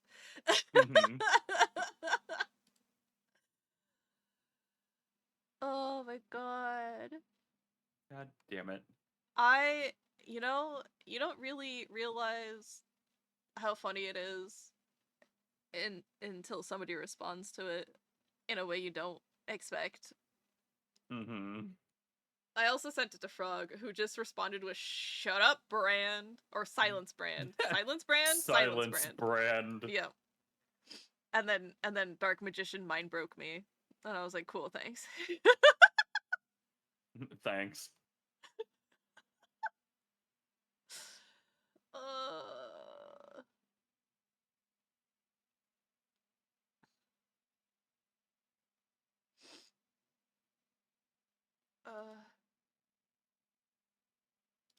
Dying slowly. I thought it was really funny. Anyways, just was reminded of that. I don't know what triggered it, but Mhm. that was great. 10 out of 10. Yeah. What are you working on? What have you been working on? Are you working on any updates to your little guy? Have you had any more Well, cinematic showdowns? I mean, I'm currently playing Silksong. However, I've been working on a rewrite of Event Logger so I can then hand that off to Shuji so that way they can use it. Ooh, nice. Because I'm just starting that over from scratch because I got tired of tech debt. Yeah, you can see that.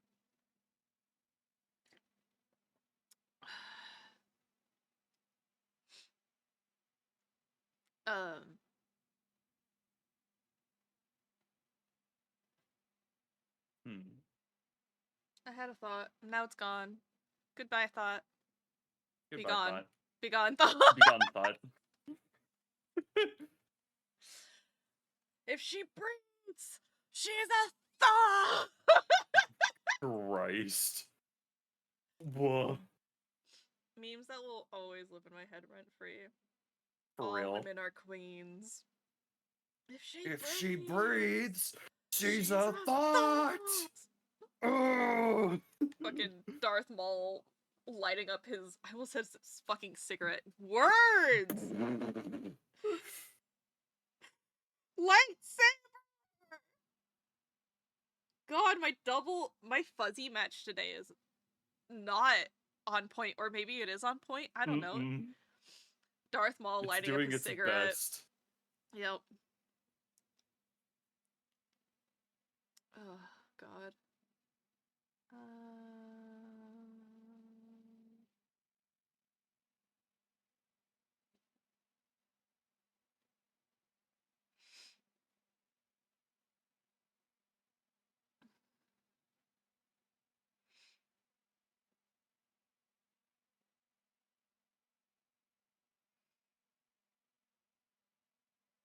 God, where am I now?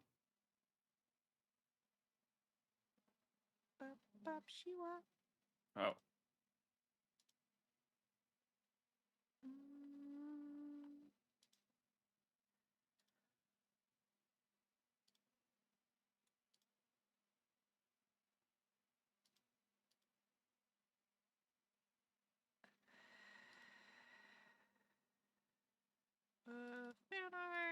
I know.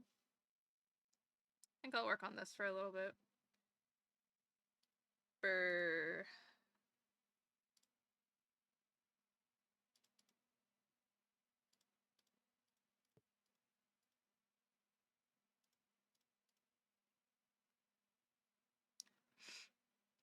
I know it's got interesting hair because it's got like the shiny streak on it is like yellow orange versus like being like a pink white or like a purpley white. So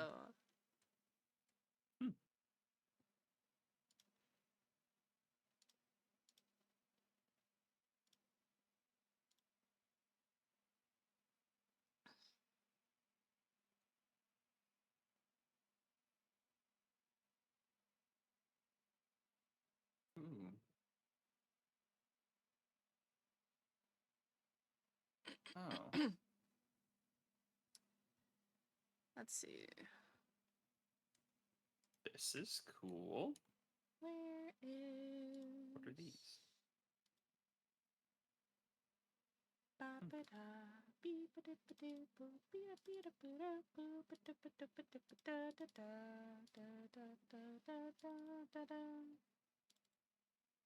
Uh-oh. This looks like a fight zone. Uh-oh. You want to fight some homies? I'm probably gonna have to fight a creature. A creature. This zone is very pretty, though.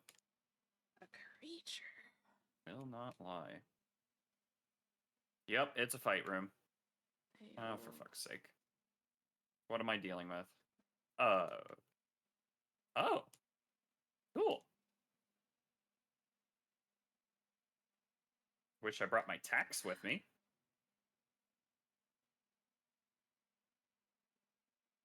Oh, we got the MiHoYo song on.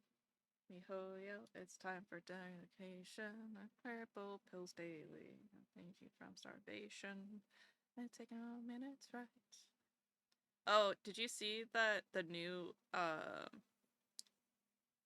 particular event that they're doing for like endgame people is that if you do 8 weeks of 5-day check-ins, so like you do your dailies, 5 days of dailies per week for 8 weeks, then you get a Stella Fortuna of a character of your choice.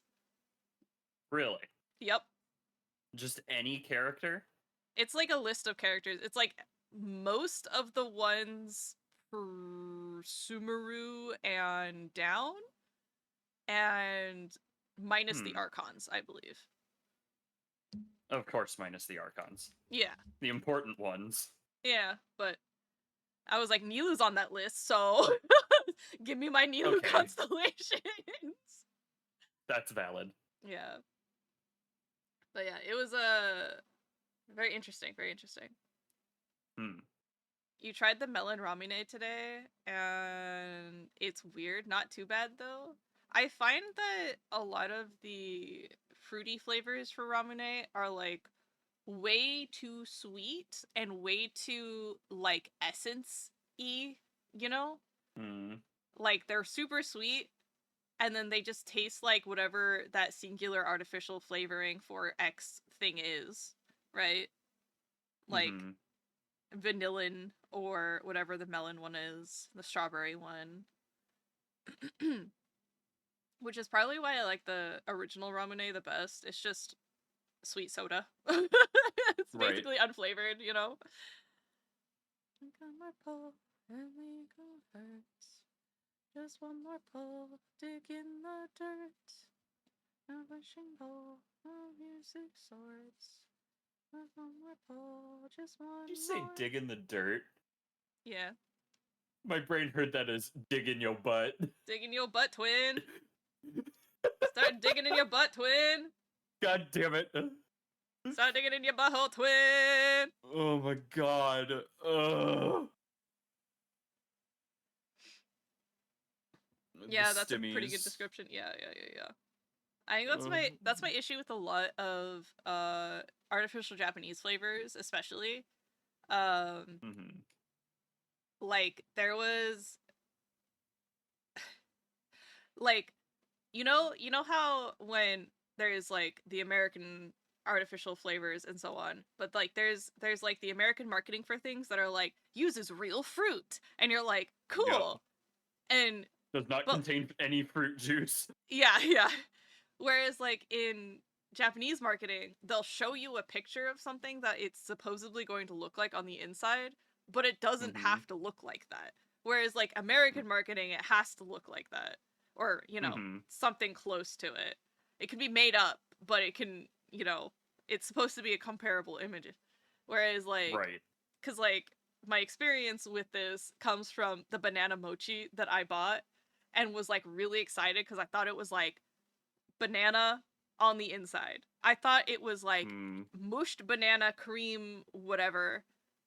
No, that's not what that was. Unfortunately, you are not that lucky. No, I was so sad. But like the inside of it was supposed to look like mushed bananas essentially. So that's why I was like, "Ooh, that's so cool. I can't wait to have this." fast forward to my disappointment later that evening. I was so sad. R.I.P. banana mochi for me. It was that artificial banana flavor, and it is horrible. I hate that artificial banana flavor so much. It hurts. It hurts me right in my soul. The soul has been wounded. Yes.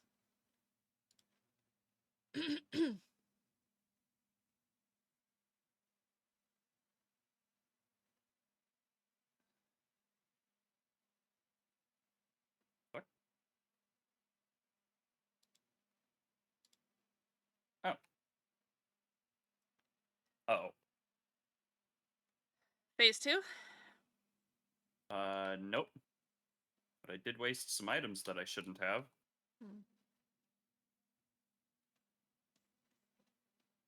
There are items in this game? Hmm? There's items in that game? Mm-hmm. There weren't any items in Hollow Knight, were there? You have weapon crafting. Oh. Oh, fuck. Yeah, it's more arena. Great.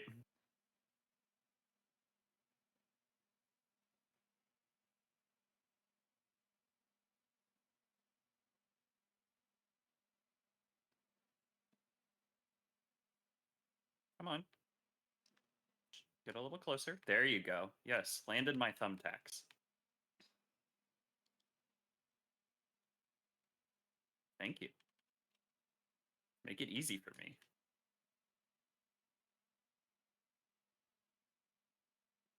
God damn it. Oh, I'm so dead.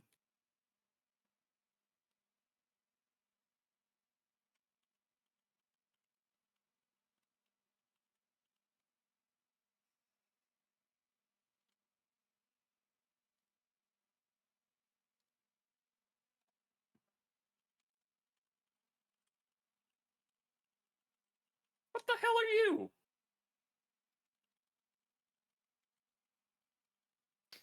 Ugh. All right.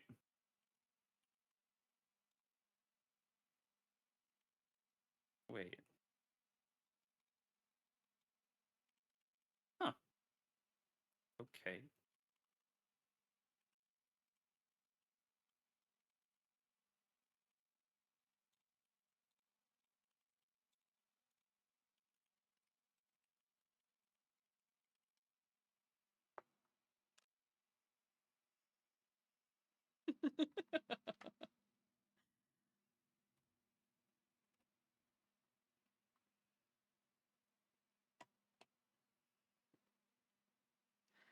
I put a bunch of mods into Terraria and have essentially made a masochist mode and found a mod that adds 1 in 10,000 chance of giving you a foxy jump scare every second, and I forgot I added it until it scared the shit out of me at 3:30 a.m. last night. Oh my god. R.I.P. Why Umber. are you like this? Umber, yeah, I have many questions and they start with why.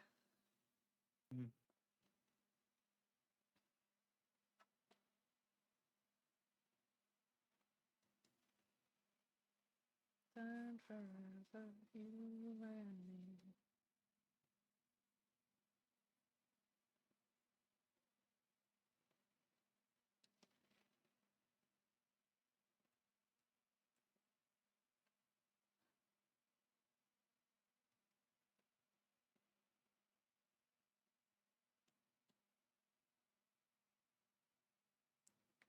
Ha ha ha ha ha.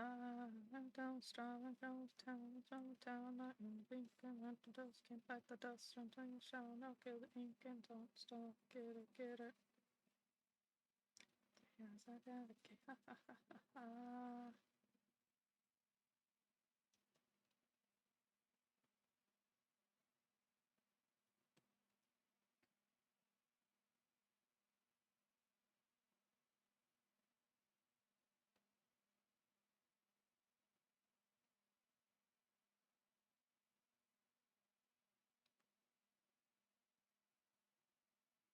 Oh, did I also I don't remember if I told you this or not, but they added the rhythm game permanently to the game.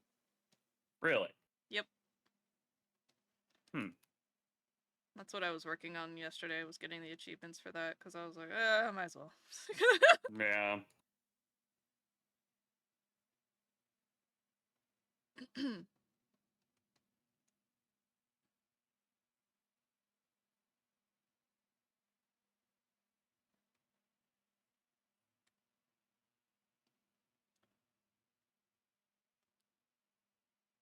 I don't know. It's fun. I hope you don't spill some juice. Yeah.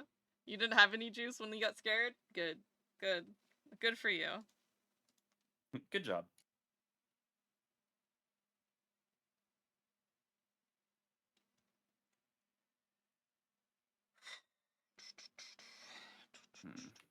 And we're back.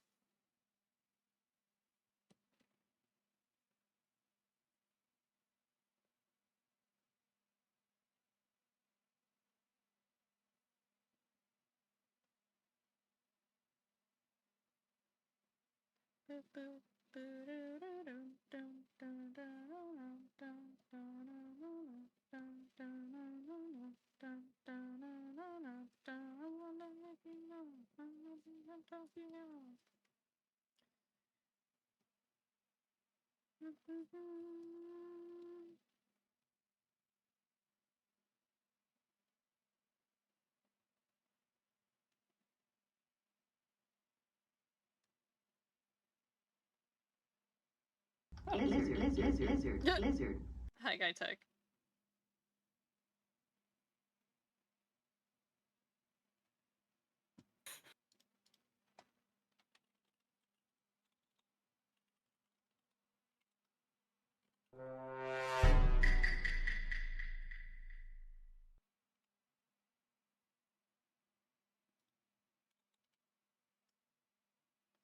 Sippies. I will take sippies. Thank you.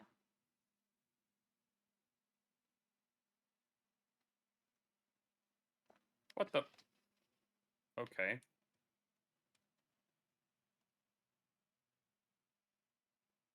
Okay. Okay.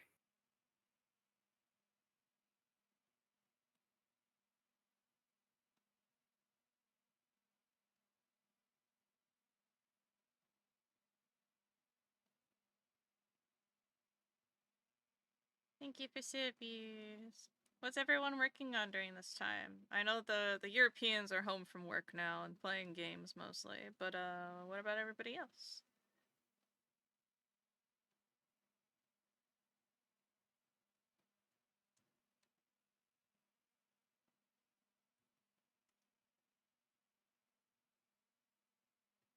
Okay, this is really rough. I've heard a lot of people having a lot of hard times with Silk Oh. Song. A hard time is a bit of an understatement at this point. Yeah. Would you rather be playing Dark Souls than Silk Song at this point? No, Okay. So not that bad. because at least I'm good at Silk Song.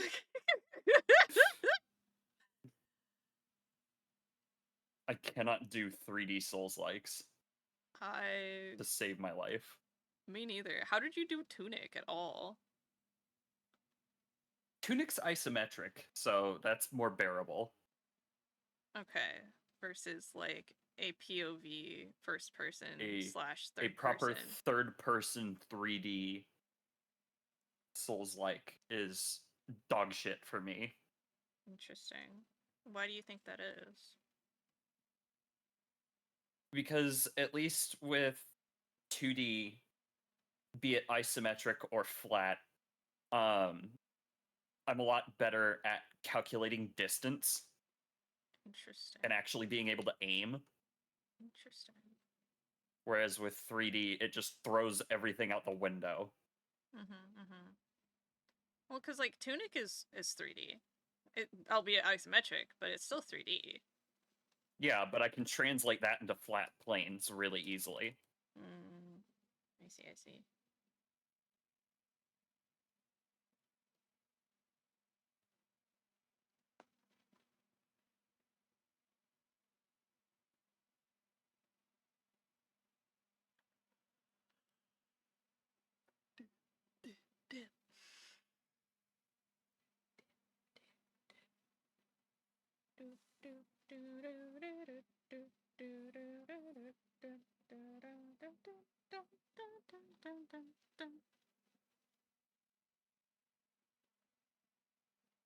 Okay.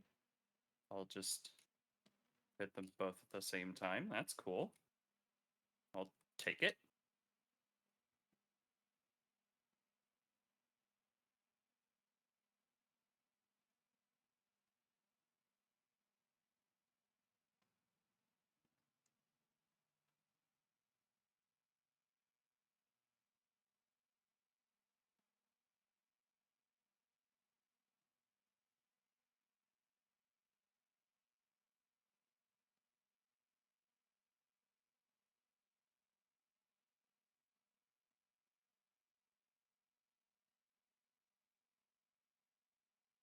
Whew.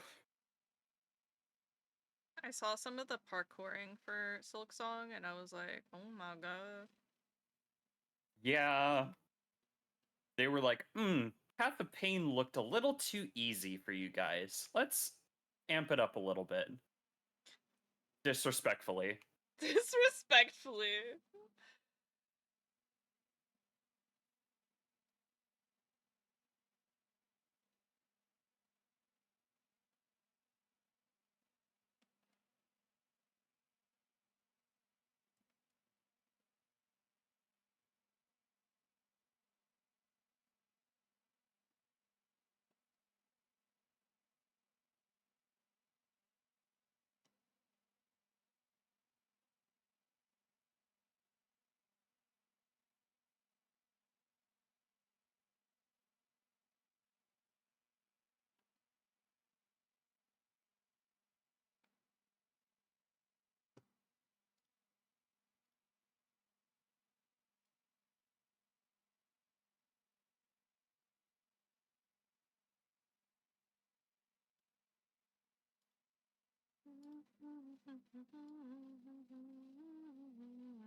Do you want to rock right now?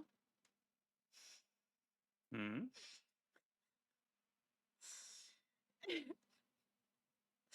Sorry, the Rock Your Body song came on. Hmm.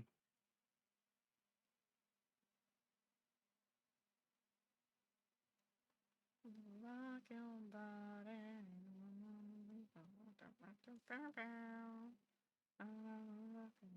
Rock your body, rock your body. Come on, rock your body. Rock your body. Come on, rock your body. God, I hate these things so much.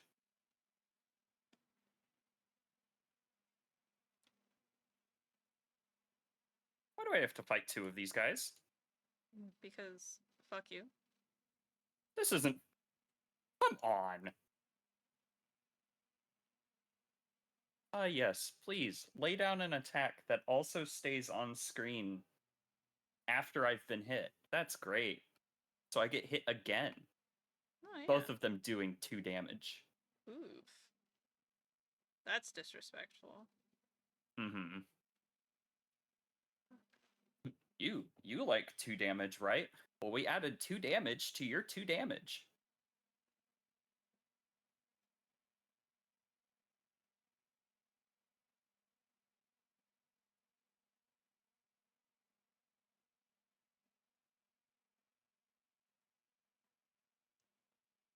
Somebody. My weekend plans just changed, so I won't be there from Friday to Sunday. Oh no. Oh no, Chips are gonna be lonely.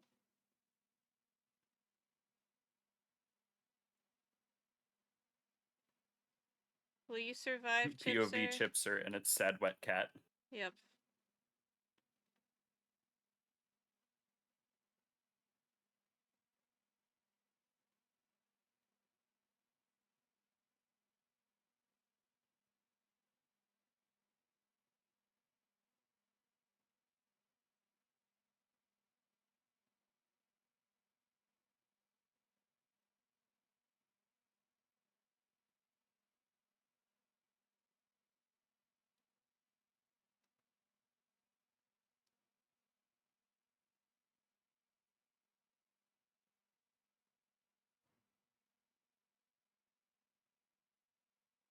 Damn it.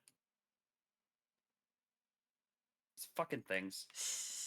Barely, I guess. Yep. You'll just have to survive all on your own. No one to take care of you while you're sick. So sad. Can't believe Chipser would do that to you. Not Chipser, I Guidetech. can.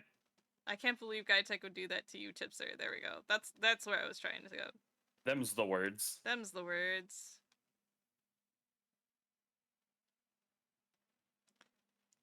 My brain? Not present. If you guys didn't know this. The brain ain't braining today, and that's Brain- okay. Absolutely ain't braining today.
How can I do that to myself?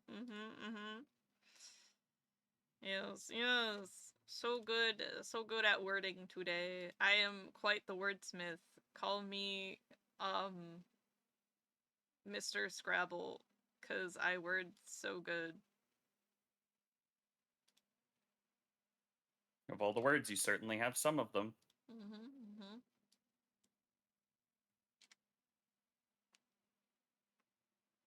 Mr. Scrabble, yeah.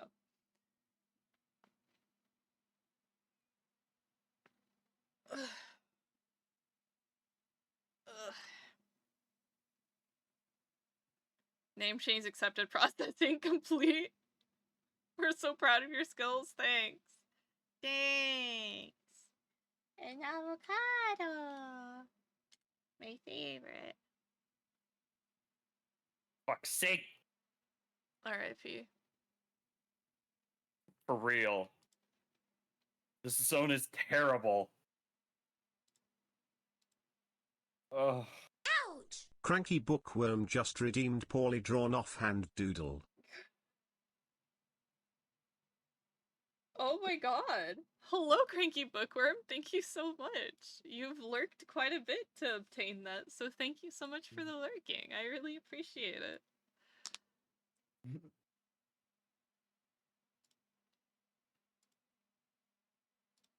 Let's see, let's find my offhand doodle folder.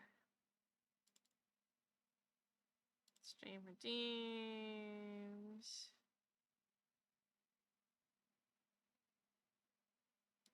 Offhand doodles.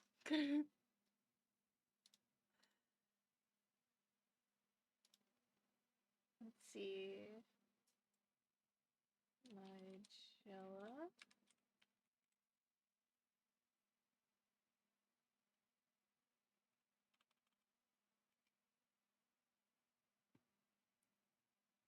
Oh, they're pretty.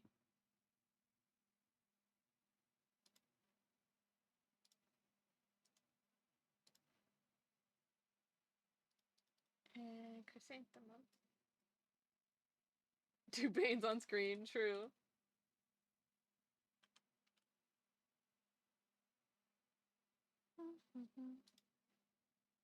Ooh, ee, ee, ah, ee, ooh, ee, ee, ee, ee, ah, ee.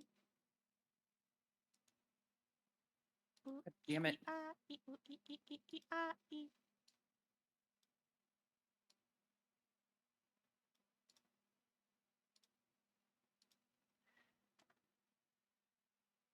I mean, I have like 40k more, 45k more points? That's incredible. Cranky Bookworm, thank fucking you die here. so much. Oh, wow. Wait, what? You've been following me since 2021? Thank you. Thank you so much. I mean, this isn't your first chatting, so you must... I'm just not... You gotta be doing something right. Yeah. So thank you. Alright. Offhand noodle time it is. Don't thank me. Oh, okay. Too late. Just too late. I used to have over 200k, but then I had to add this. Yep.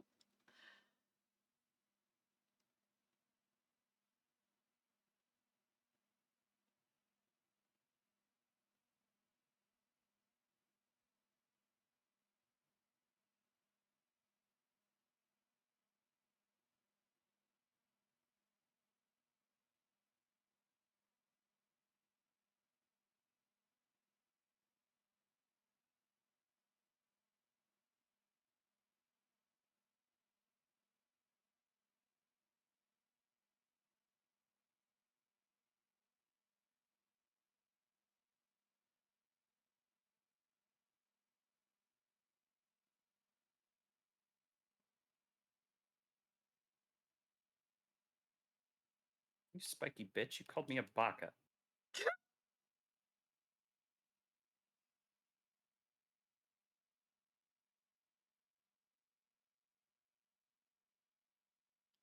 You know, it's funny, I've never really looked up what a Nigella looked like. And I'm glad you showed it to me. It's very pretty. I like it a lot.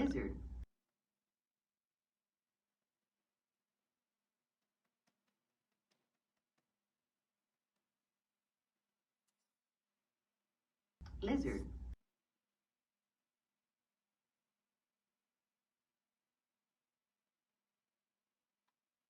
Lizard.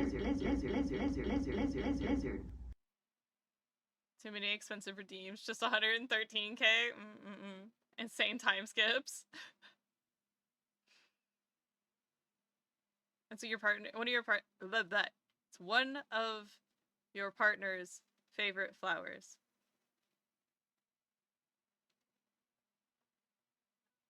Reading, strong suit.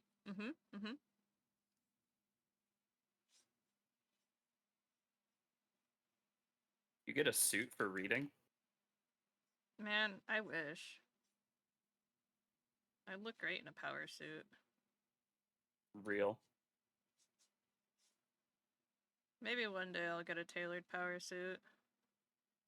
Tailored 3-piece suit would be sick. It's definitely one of my bucket list items.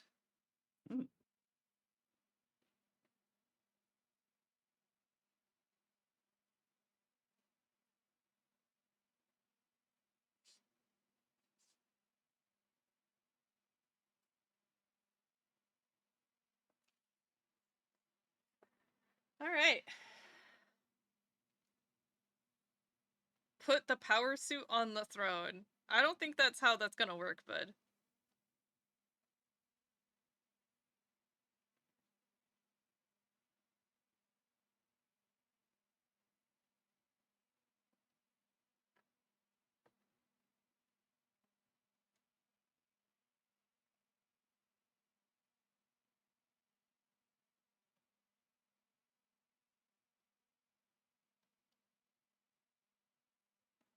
Thank you! I drew them with my right hand.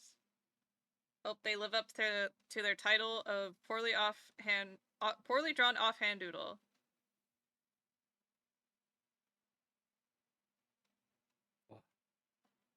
fucking pogoing in this game, I swear to God.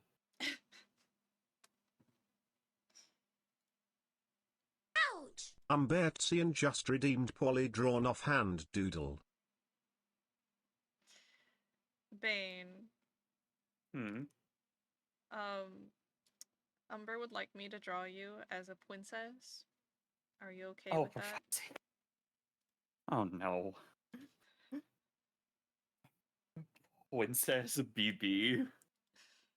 Princess. I can refund. That's certainly a decision. I will give you that. I can refund him if you don't want me to do it. No. No. A request made must be a request fulfilled. Yes, but you are the subject, therefore it needs to be your permission.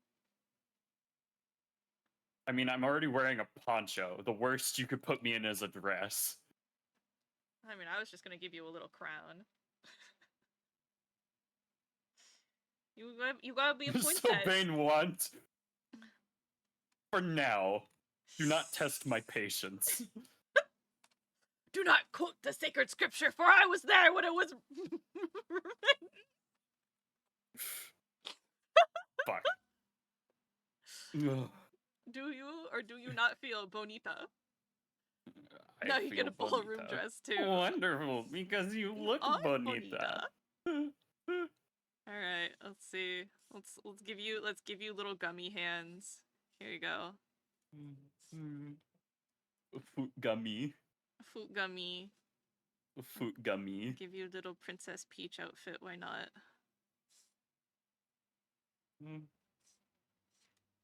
I don't need to wear a fancy bib, for I already have chest floof. Also true.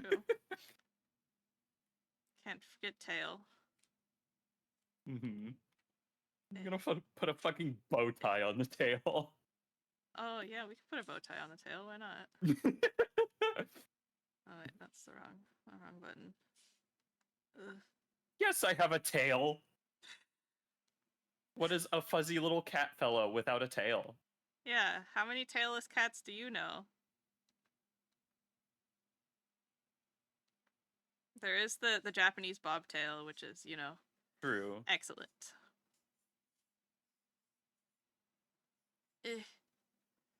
Ugh. There are some pet owners who choose to have their cat's tails docked, which I'm just like, that's a decision. Interesting. I've never heard of that. That's wild. Sometimes they have to be docked due to them being strays and them being infected and like oh yeah, that's true. Non-salvageable. Yeah. But also there are some people who will have their pet's tails docked. That's wild because that's like extremely dangerous. Yeah. Because it could fuck up their entire nervous system. A, it could fuck up their nervous system, and B, it'll fuck up their balance. Yeah. Alright, I need to pull up your reference because my brain is like, how do your ears work again? Yes. That they do. They do a thing. They certainly do something. My ears do be something. The bean. The bean. There's the bean. Oh yeah, okay. Yeah, that's why they don't look like traditional ears.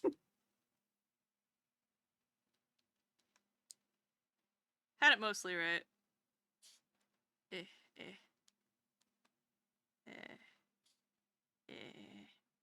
Okay. How are we gonna put a little crown on your head? Maybe... well, you could just put one like this, floating above your head like that. Little tiara.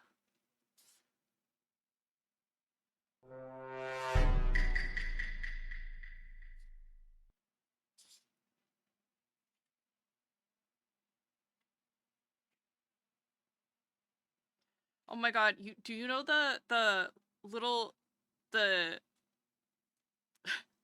little Indian mom who has her cat and she like dresses up the cat in like oh my god. The sari, there we go. Dresses her cat in like a little sari and like puts like a little head jewel, forehead jewel and nose jewel on her and everything. It's like, now you're a proper lady. So cute. And her cat is this like beautiful like gray blue little cat, little short haired Aw. cat. And when she's Little like fella. dressing her up, her eyes are so big, and it's so cute. Cause she just lays there. She's like she's got trust that she's fine, but she's like also like confused still. Like, what are you doing? Mm-hmm. It's just so cute. Mr. Scribble, you can do it. There are people who cut off poppy tails. That's true. It's like the earlier you do it, the better it is for them. But still, like Mm-hmm. I like the whole like docking corgi tails. I thought that was genetic. No, people actually go and get their tails docked. I was like, that's wild. Like if Yep. they're doing it for like work reasons because they're an actual farm dog and they don't want their tail to get stepped on by the cattle, makes sense. Mm-hmm. That's why a lot of time border collies don't have tails or Australian shepherds don't have tails. A lot of working dogs don't have tails for that reason. But like if he ain't a working dog, don't fucking do it.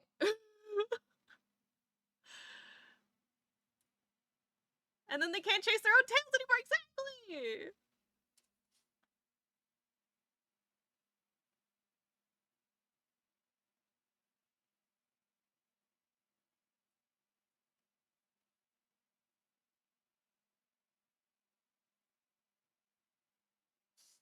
Alright. Body, loot that body. Loot that motherfucker. Loot that dick, his body. Sure. Alright. Bane, does this receive your seal of approval? It's receiving something. Loot that body, loot that body.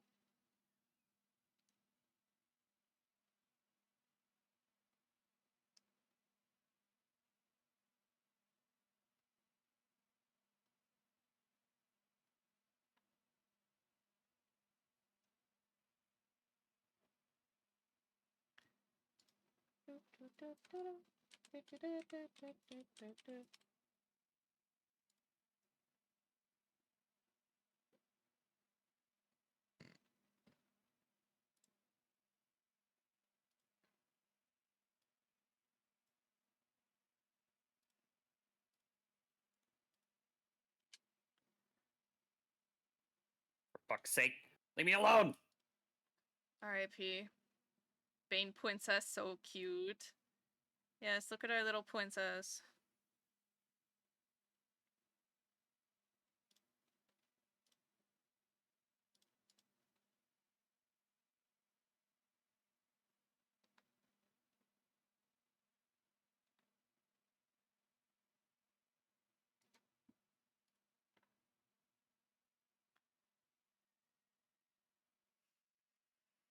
I think I am going to have to come back to this zone because this sucks. How do I feel about Danny DeVito and William Dafoe as Wario and Waluigi?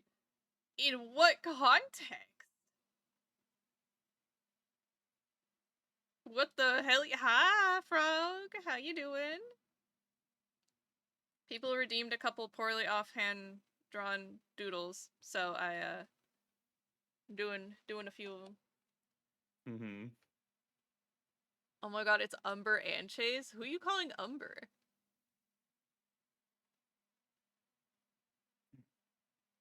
What did I eat today? I ate 2 hot dog that I heated up. Wait, you meant babe. Yup. Hi. You're talking to Mr. Scribbles. It's Scrabble! God damn it, Guy Tag! I need you to understand how many times that has happened to so many people.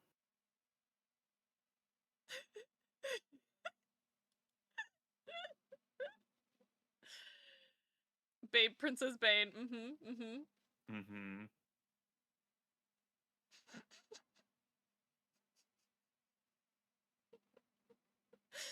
Hello, Frog. How are you doing today, Frog? I hope you're doing well today, Frog.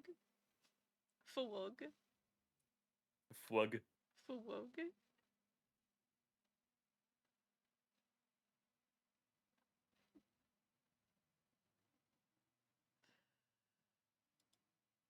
We were talking about food earlier, and I am really excited to eat the soup that I made last night. It is currently sitting on the stove, and I've been waiting to heat it up. It is about lunchtime. It's like 3. I have an excuse to heat it up now. Mm-hmm.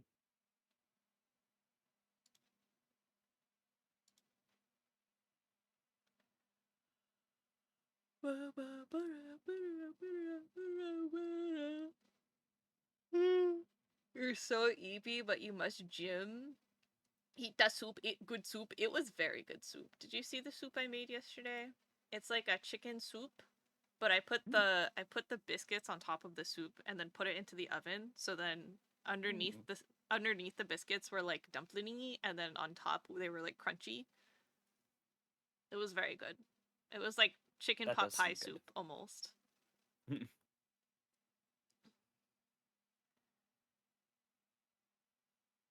Scleabele? Okay, updating name to Mr. Scrabble. Error retry, compliror.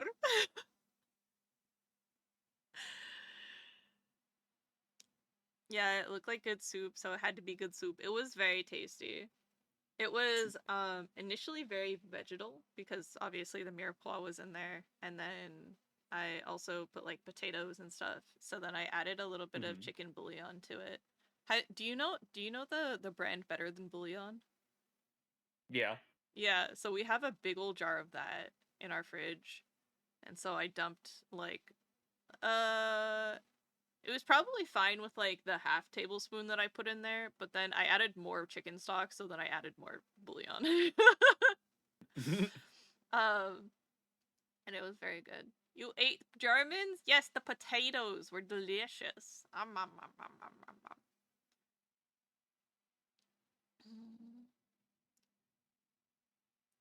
Maybe I turn on the stove and reheat soup meow and then stick in oven so that the biscuits can get all warm.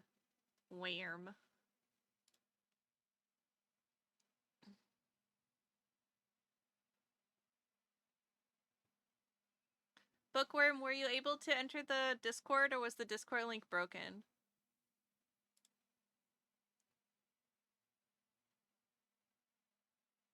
Yeah. It's still active. Okay. I just have the Discord link set to mods only. So if you want the Discord, you just have to ask for it.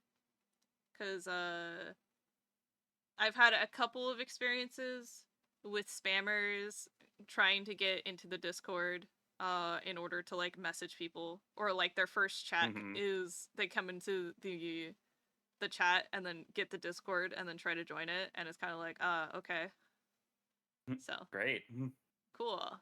First time chatter asking for Discord, trying to prompt the Discord link immediately.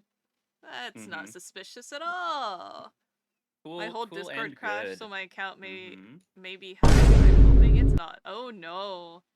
Well, hurry and change the password and so on in the other thing, in the browser. And then you can relog in. You got this. I believe in you. I consistently get messages from people who are like, your stream thumbnail is a fucking jump scare, because it'll always thumbnail on the fucking Vine Boom for some reason. It is so funny. Like the one Rez sent me the other day. It's from like a couple streams ago, but it had just posted.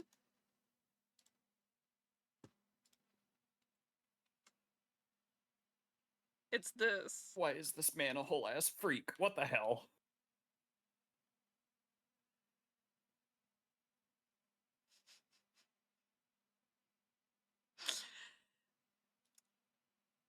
You know?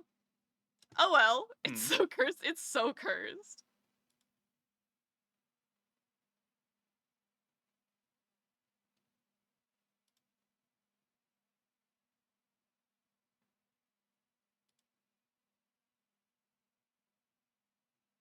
Like it should be every thumbnail should be the Vine boom. No.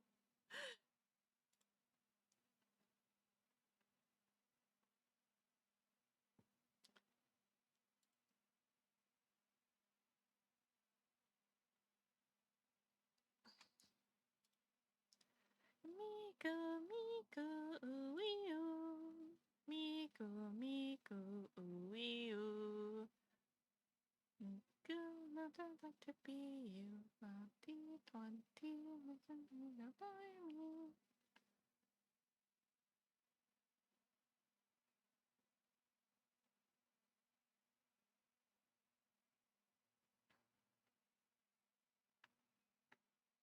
Hmm. Hmm.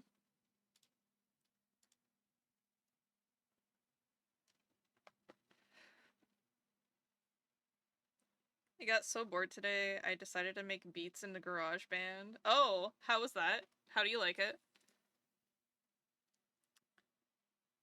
That's what I was doing. I was like, I brought up another tab for a reason.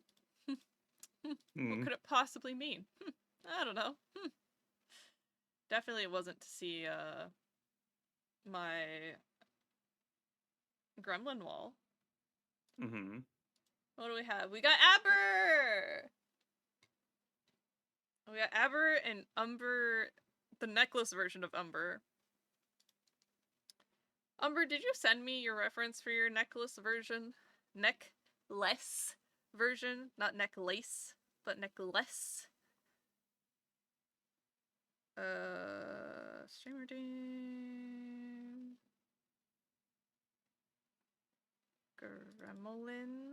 Gremlin wall. There's the gremlin wall.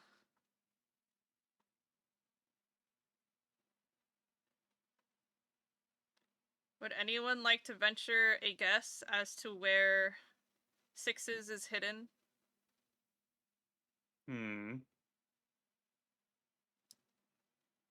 Everything looks fine. Changing passwords right now. Hell yeah. No, I'm Steve Lazy. I don't know what that means. I'll get on that. Thank you. Why don't you just stream Frog? Behind Bane? Let's see. Bane. Let's take a look behind curtain number Bane. Bane. What? Nope.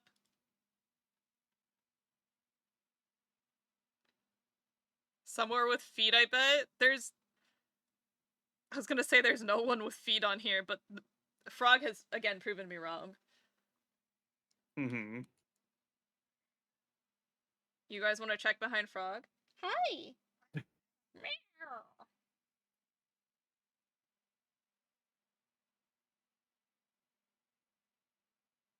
Let's check behind curtain number Frog! Incorrect! Alright, I'm gonna add Epper. Adder VT.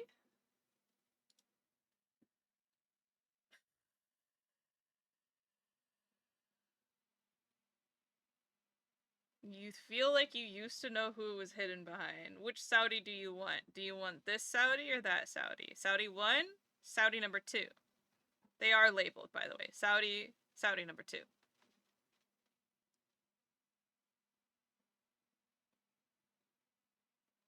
Saudi 1. Bam! Nope.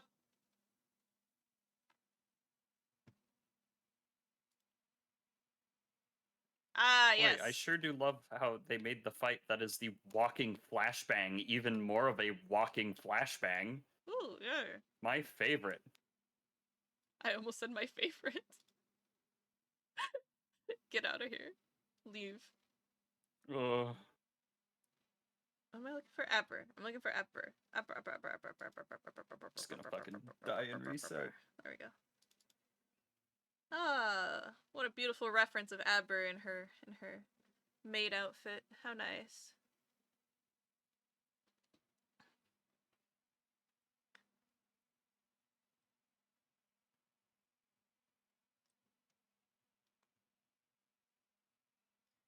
Upper, upper, upper, upper, upper, upper, upper, upper.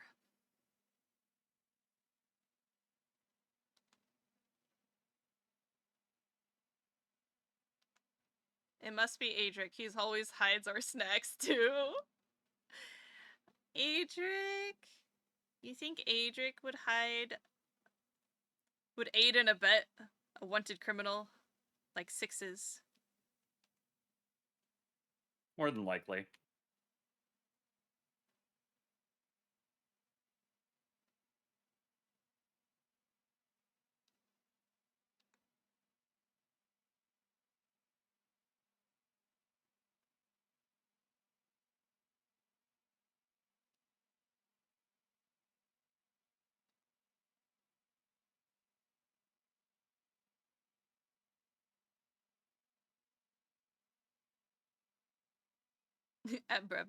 Yeah? Damn, crazy.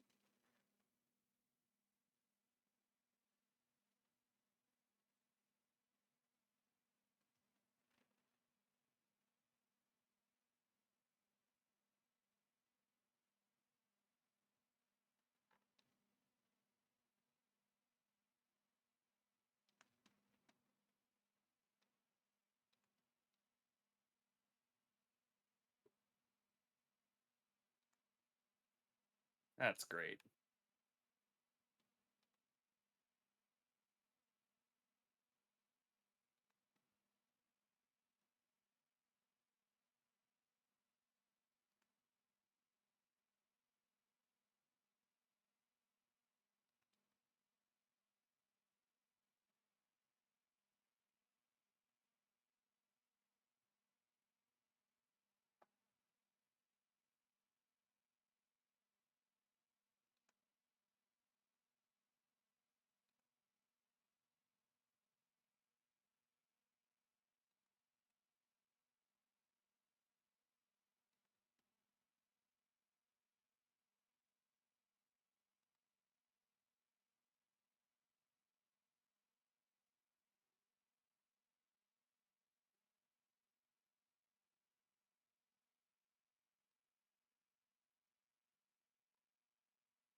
Genshin eludes you still? Are you still having issues upgrading or updating? Hmm? Frog's been having issues updating Genshin. Hmm. And I told him about me having to whitelist it through my network and so on to see if that fixed it. And I don't know if he's That's tried all kind that of stuff. ridiculous. Yeah, well, so what happened was that Microsoft like updated like their fuck, what is that called? Security tokens and so on.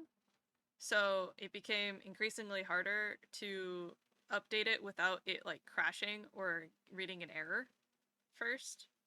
Huh. And so I just like whitelisted it through my network and firewall so that it would not flag it as like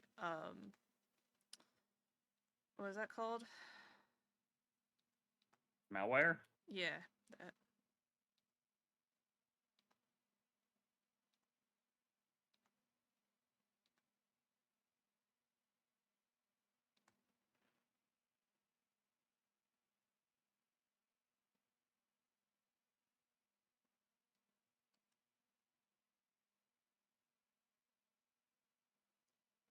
Hi, Saudi. It's the cat in the cube. It is.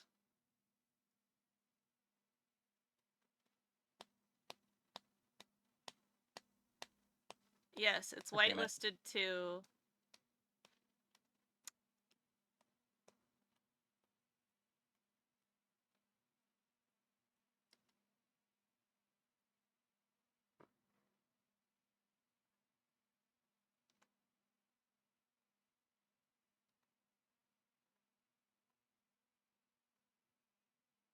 Does Aber have slit pupils? She doesn't, right?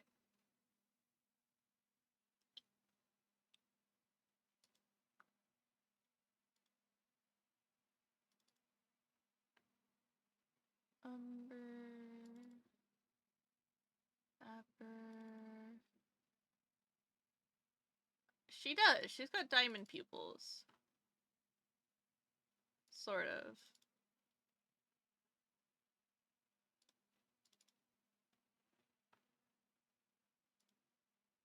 Well, in only one of the reference arts that I have does she have diamond pupils. Otherwise, she has no pupils. Hi, Daywolf. Pupilless behavior. Mm-hmm.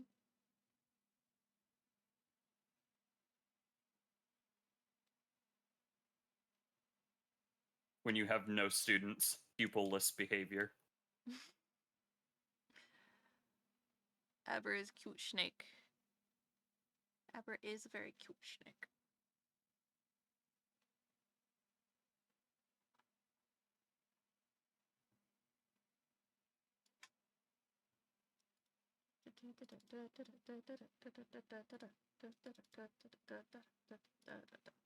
Okay.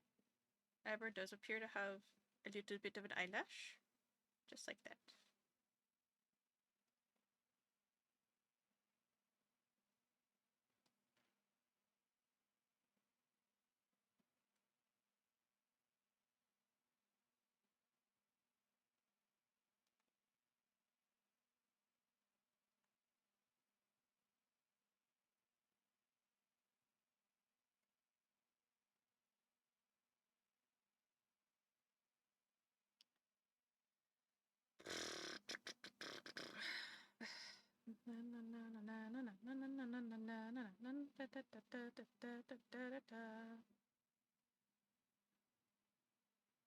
I think the actual model has diamond shapes. That's what I was thinking.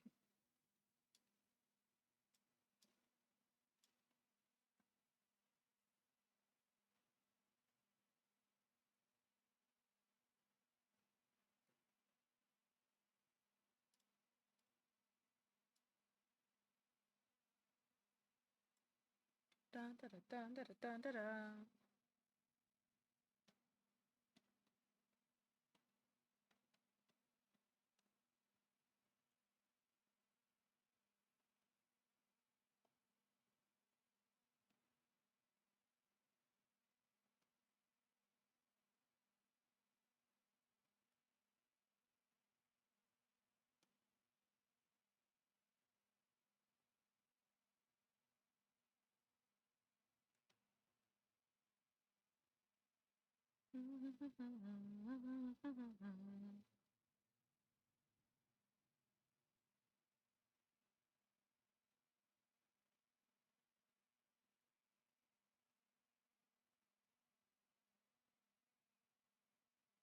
Cool, good to know.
Mariona! Hello!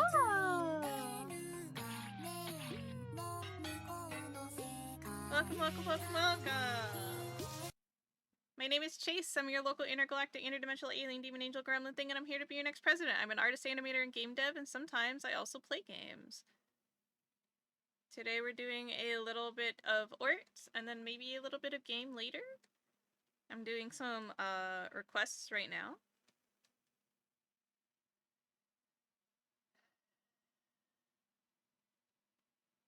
Miri Raid, Miri Raid! Welcome, welcome, welcome! Ah! Did you bring them in? What were you guys doing today? Comfy Chaos Thrill. Oh, they're the Comfy Chaos Thrill. I was reading the wrong thing. Murder by Numbers! Welcome, welcome, welcome! How's it going with art? So far, so good. I got a little bit of concept art put together. We did a couple of offhand doodles. I was like, oh, we're doing offhand doodles. Oh, I should probably check the gremlin wall. How many of these do I have to add? And I only have 2, I think. So, not too bad, not too bad. Let's see. Poorly drawn offhand doodles. Mark as complete. Did those. Also did those. I finished Appers. I like how most of the gremlin wall is smug. I mean, that's the idea of the gremlin, right? You are POV, you are a little gremlin. What's the face you'll make? Usually a pretty smug one, if I do say so.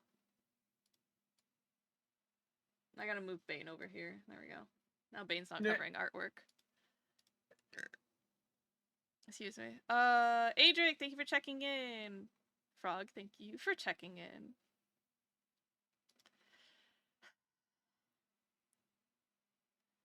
But I am a little gremlin, yeah. Just a little fella, little guy. Just a little friend. Miri, thank you again for the raid. I hope you had fun with Murder by Numbers.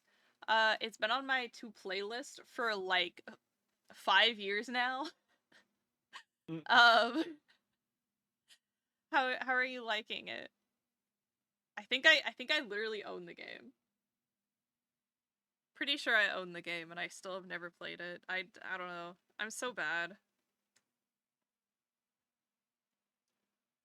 To play, more like to sit on a virtual shelf, for real.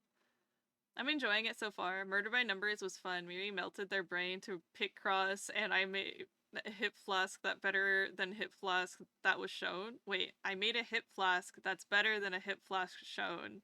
Nice. I think I need to pick up my game when it comes to pick cross. I believe in you. There's another game that's by, is it P-Cube? That's like a pick cross adventure or something? I think it's like RPG pick cross or pick cross adventure. I don't remember, but it's like, it's very cute looking, and that's also been on my to-playlist for a little while.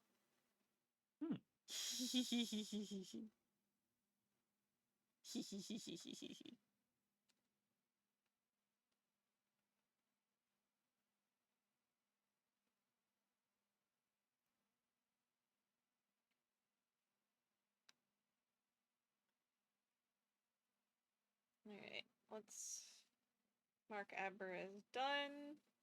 Let's grab Aber really quick, and then we can take a little screenshot so we can send it to Aber. Proof of concept, you know. Copy pasta. Go, go, go. Adder. Adder on a platter? Why is she named Adder on a platter?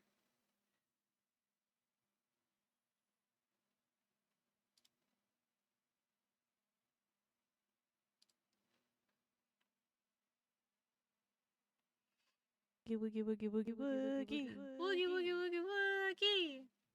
Thank you so much for the woogie. Alright. Amber here. I do sadly have to raid and run. You take it. Oh, go, go, go! Don't go take care of yourself. Self-care comes first. Thank you again for the raid. I really appreciate you trusting me with your community. Go take care of yourself. Thank you, thank you, thank you. Time for me to sleep. Thank you for stream and the doodle. Please post it in the Discord. I send it to be bonne nuit. Oh, it's already in the Discord. It's in general. If you scroll up just a little bit, you will see the screenshots. She changes her Discord name weekly. Hey.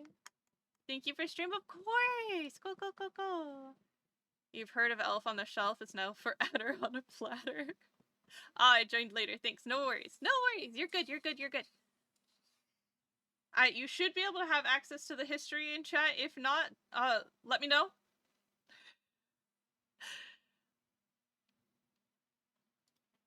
I wasn't sure if you're already part of the Discord or not. Oh, Aber screaming. Aber screaming? Aber screaming. Yay!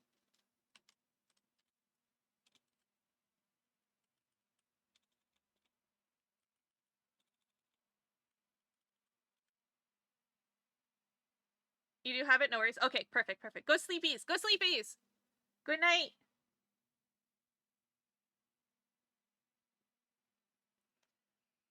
Discord purge a while ago and everything was gone. Aw, mood, mood, mood. I understand. Sometimes you gotta get rid of stuff and then realize later, like, oh, maybe actually I didn't want to get rid of this. It's like going through your closet. I totally get it.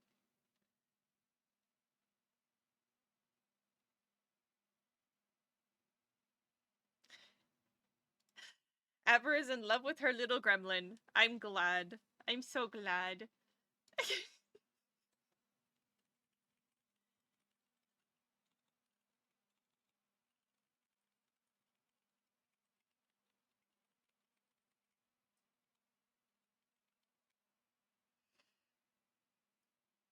Oh, you want to... My goodness. How much do tickets usually cost for, like, footy games?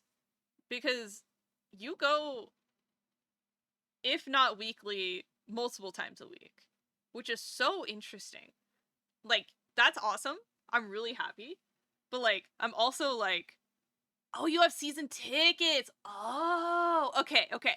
Makes much more sense. I was thinking, like, maybe, like, getting into stadiums wasn't as expensive, you know? You go weekly? Yeah.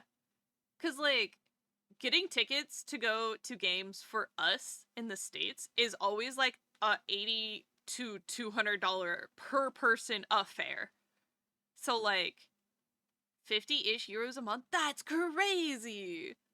Oh my god! That's crazy! No way. That's, like, so much more affordable.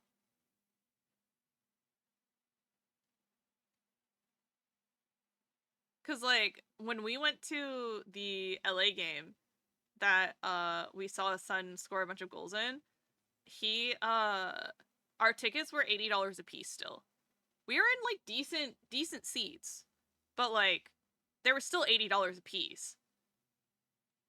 And that obviously doesn't include, like, travel and so on.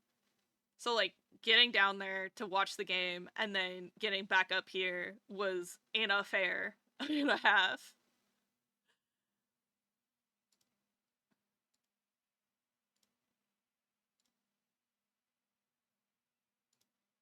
Rah.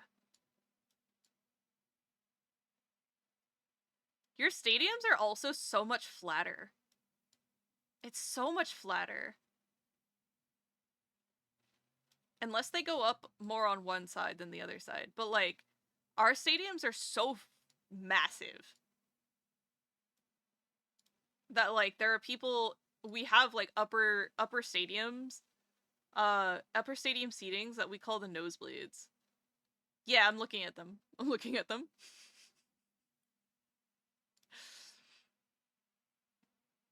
I don't know.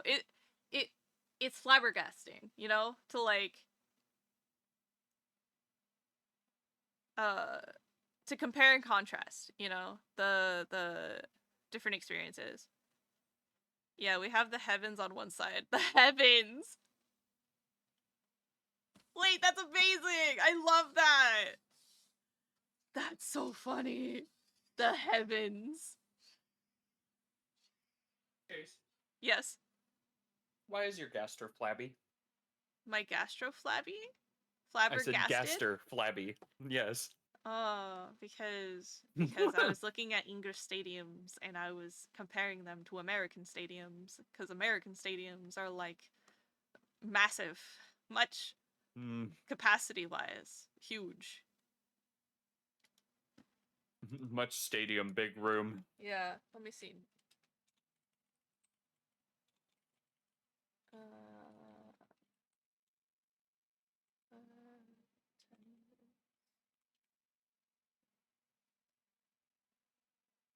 Okay.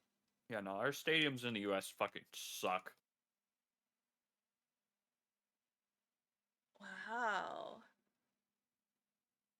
I don't know which stadium this is, but it looks like a lot of footy stadiums oh, that's still not even bad on one side. Interesting. It's still pretty flat, comparatively at least. And you guys get a nice little shelf over top. Wow. Look at y'all. Y'all get protection from the rain? That's crazy. Why doesn't mom give us an umbrella?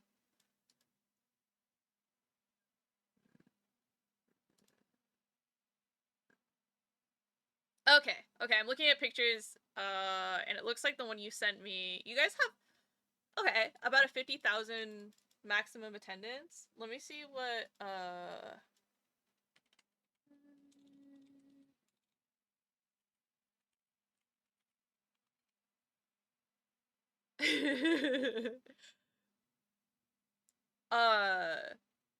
yeah, the stadium I went to had a 70,000 maximum capacity.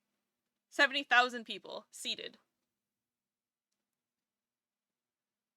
That's true. Front row probably doesn't have that much protection from the rain. We can't build up one side because I look at because some of the buildings behind it. Right.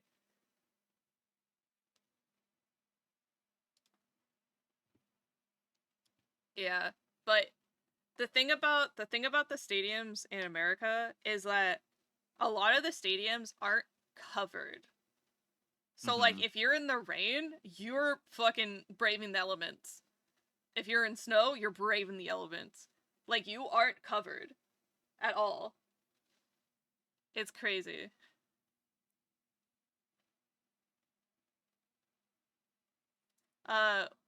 So we call the upper seating the nosebleeds, but apparently they're called the heavens in Britain, which is so funny. I love that. Yeah, they're called the nosebleeds specifically due to the indoor stadiums. So like for basketball courts. The reason they're called the nosebleeds is because you sit so high up that the air gets really thin in there. Because the air circulation can be really poor in some of them. So you do have a pretty proper chance of getting a nosebleed. Images. Here you go, Saudi. I sent you a picture of the stadium. Would you like to sit in the sunshine? Would you like to roast? Would you like to stare directly into the sun? Because let me tell you. You will. They wouldn't let me take my spray sunscreen into the stadium. They're like, no aerosol cans whatsoever. Or like compact can air shit. Bah. And I was like, are you kidding me? Bomb. Oh wow, that's a box. Yes, it is. I thought because the risk of the ball in the face is higher. No, we call it nosebleeds because of how high you are in the area. Mm-hmm.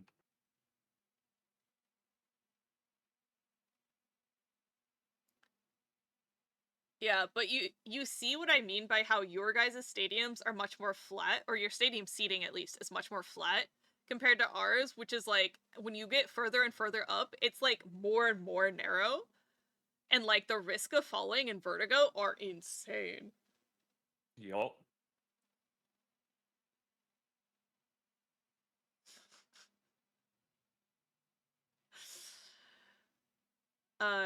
Like I used to go to Niners games pretty often, and when I was little, because my dad had season tickets for a few seasons, and I remember us always trying to get like more middle row seating versus the nosebleeds, but sometimes the nosebleeds were the only things we could get. And I remember always having to like lean forward, essentially like crawl up the stairs because I didn't want to fall backwards. Like, my center of gravity is already really bad, but you put me in a narrow space like that, and I'm gonna get terrible vertigo. Oh, it's the worst. 0 out of 10. And most of the time, the stairs are really tall, but also cupped. Yep. Like, which makes having to hike your legs up to actually get up them even worse. Yeah. Gripping onto that railing with dear life, let me tell you. Yes. Yep. Not fun. Not fun. But yeah, if you guys are ever interested in like looking at stadiums, all you have to do is like look up American football stadiums and then compare it to like English footy stadiums. And like you can already see the massive care put into the footy stadiums versus the American football stadiums, because they're like, they can walk. They can sit in the rain, it don't matter. Like, buh. Their legs work. Buh. You're getting married in the stadium. They can bring an umbrella, surely. You would be. Y'all would be. That's the most English thing I've ever heard. Getting married in a footy stadium. They do that? Yeah. I mean, I've heard of people getting married in football stadiums too. Like that stadiums are so hungry for money. You guys do not understand. Like, they operate at a loss almost every single game they host. So like that's partly why there's such a like contention between the city government that has the team and also the team management. Like, running that stadium is a joint operation between the city/state and the owners of the team. And like, they basically run out of cost anytime they open the stadium. Run out of loss, not cost. They do run out of cost as well. I'm British and I didn't know that was a thing. Oh, if you can afford it and get married everywhere here. Yeah, true. It's nicknamed the Cathedral on a Hill. Really? That's kind of cute. I'll give them that. That's kind of cute. Is it only going to be the ceremony, or is the reception also going to be there? Actually, I don't... Do British weddings operate differently than American weddings? How y'all be getting married? All of it? Damn, that's crazy. That's crazy. Yeah, Momo. Mlem. Look at his whiskers. Momo's so cute. Alright, we need Umber 2. Umber 2.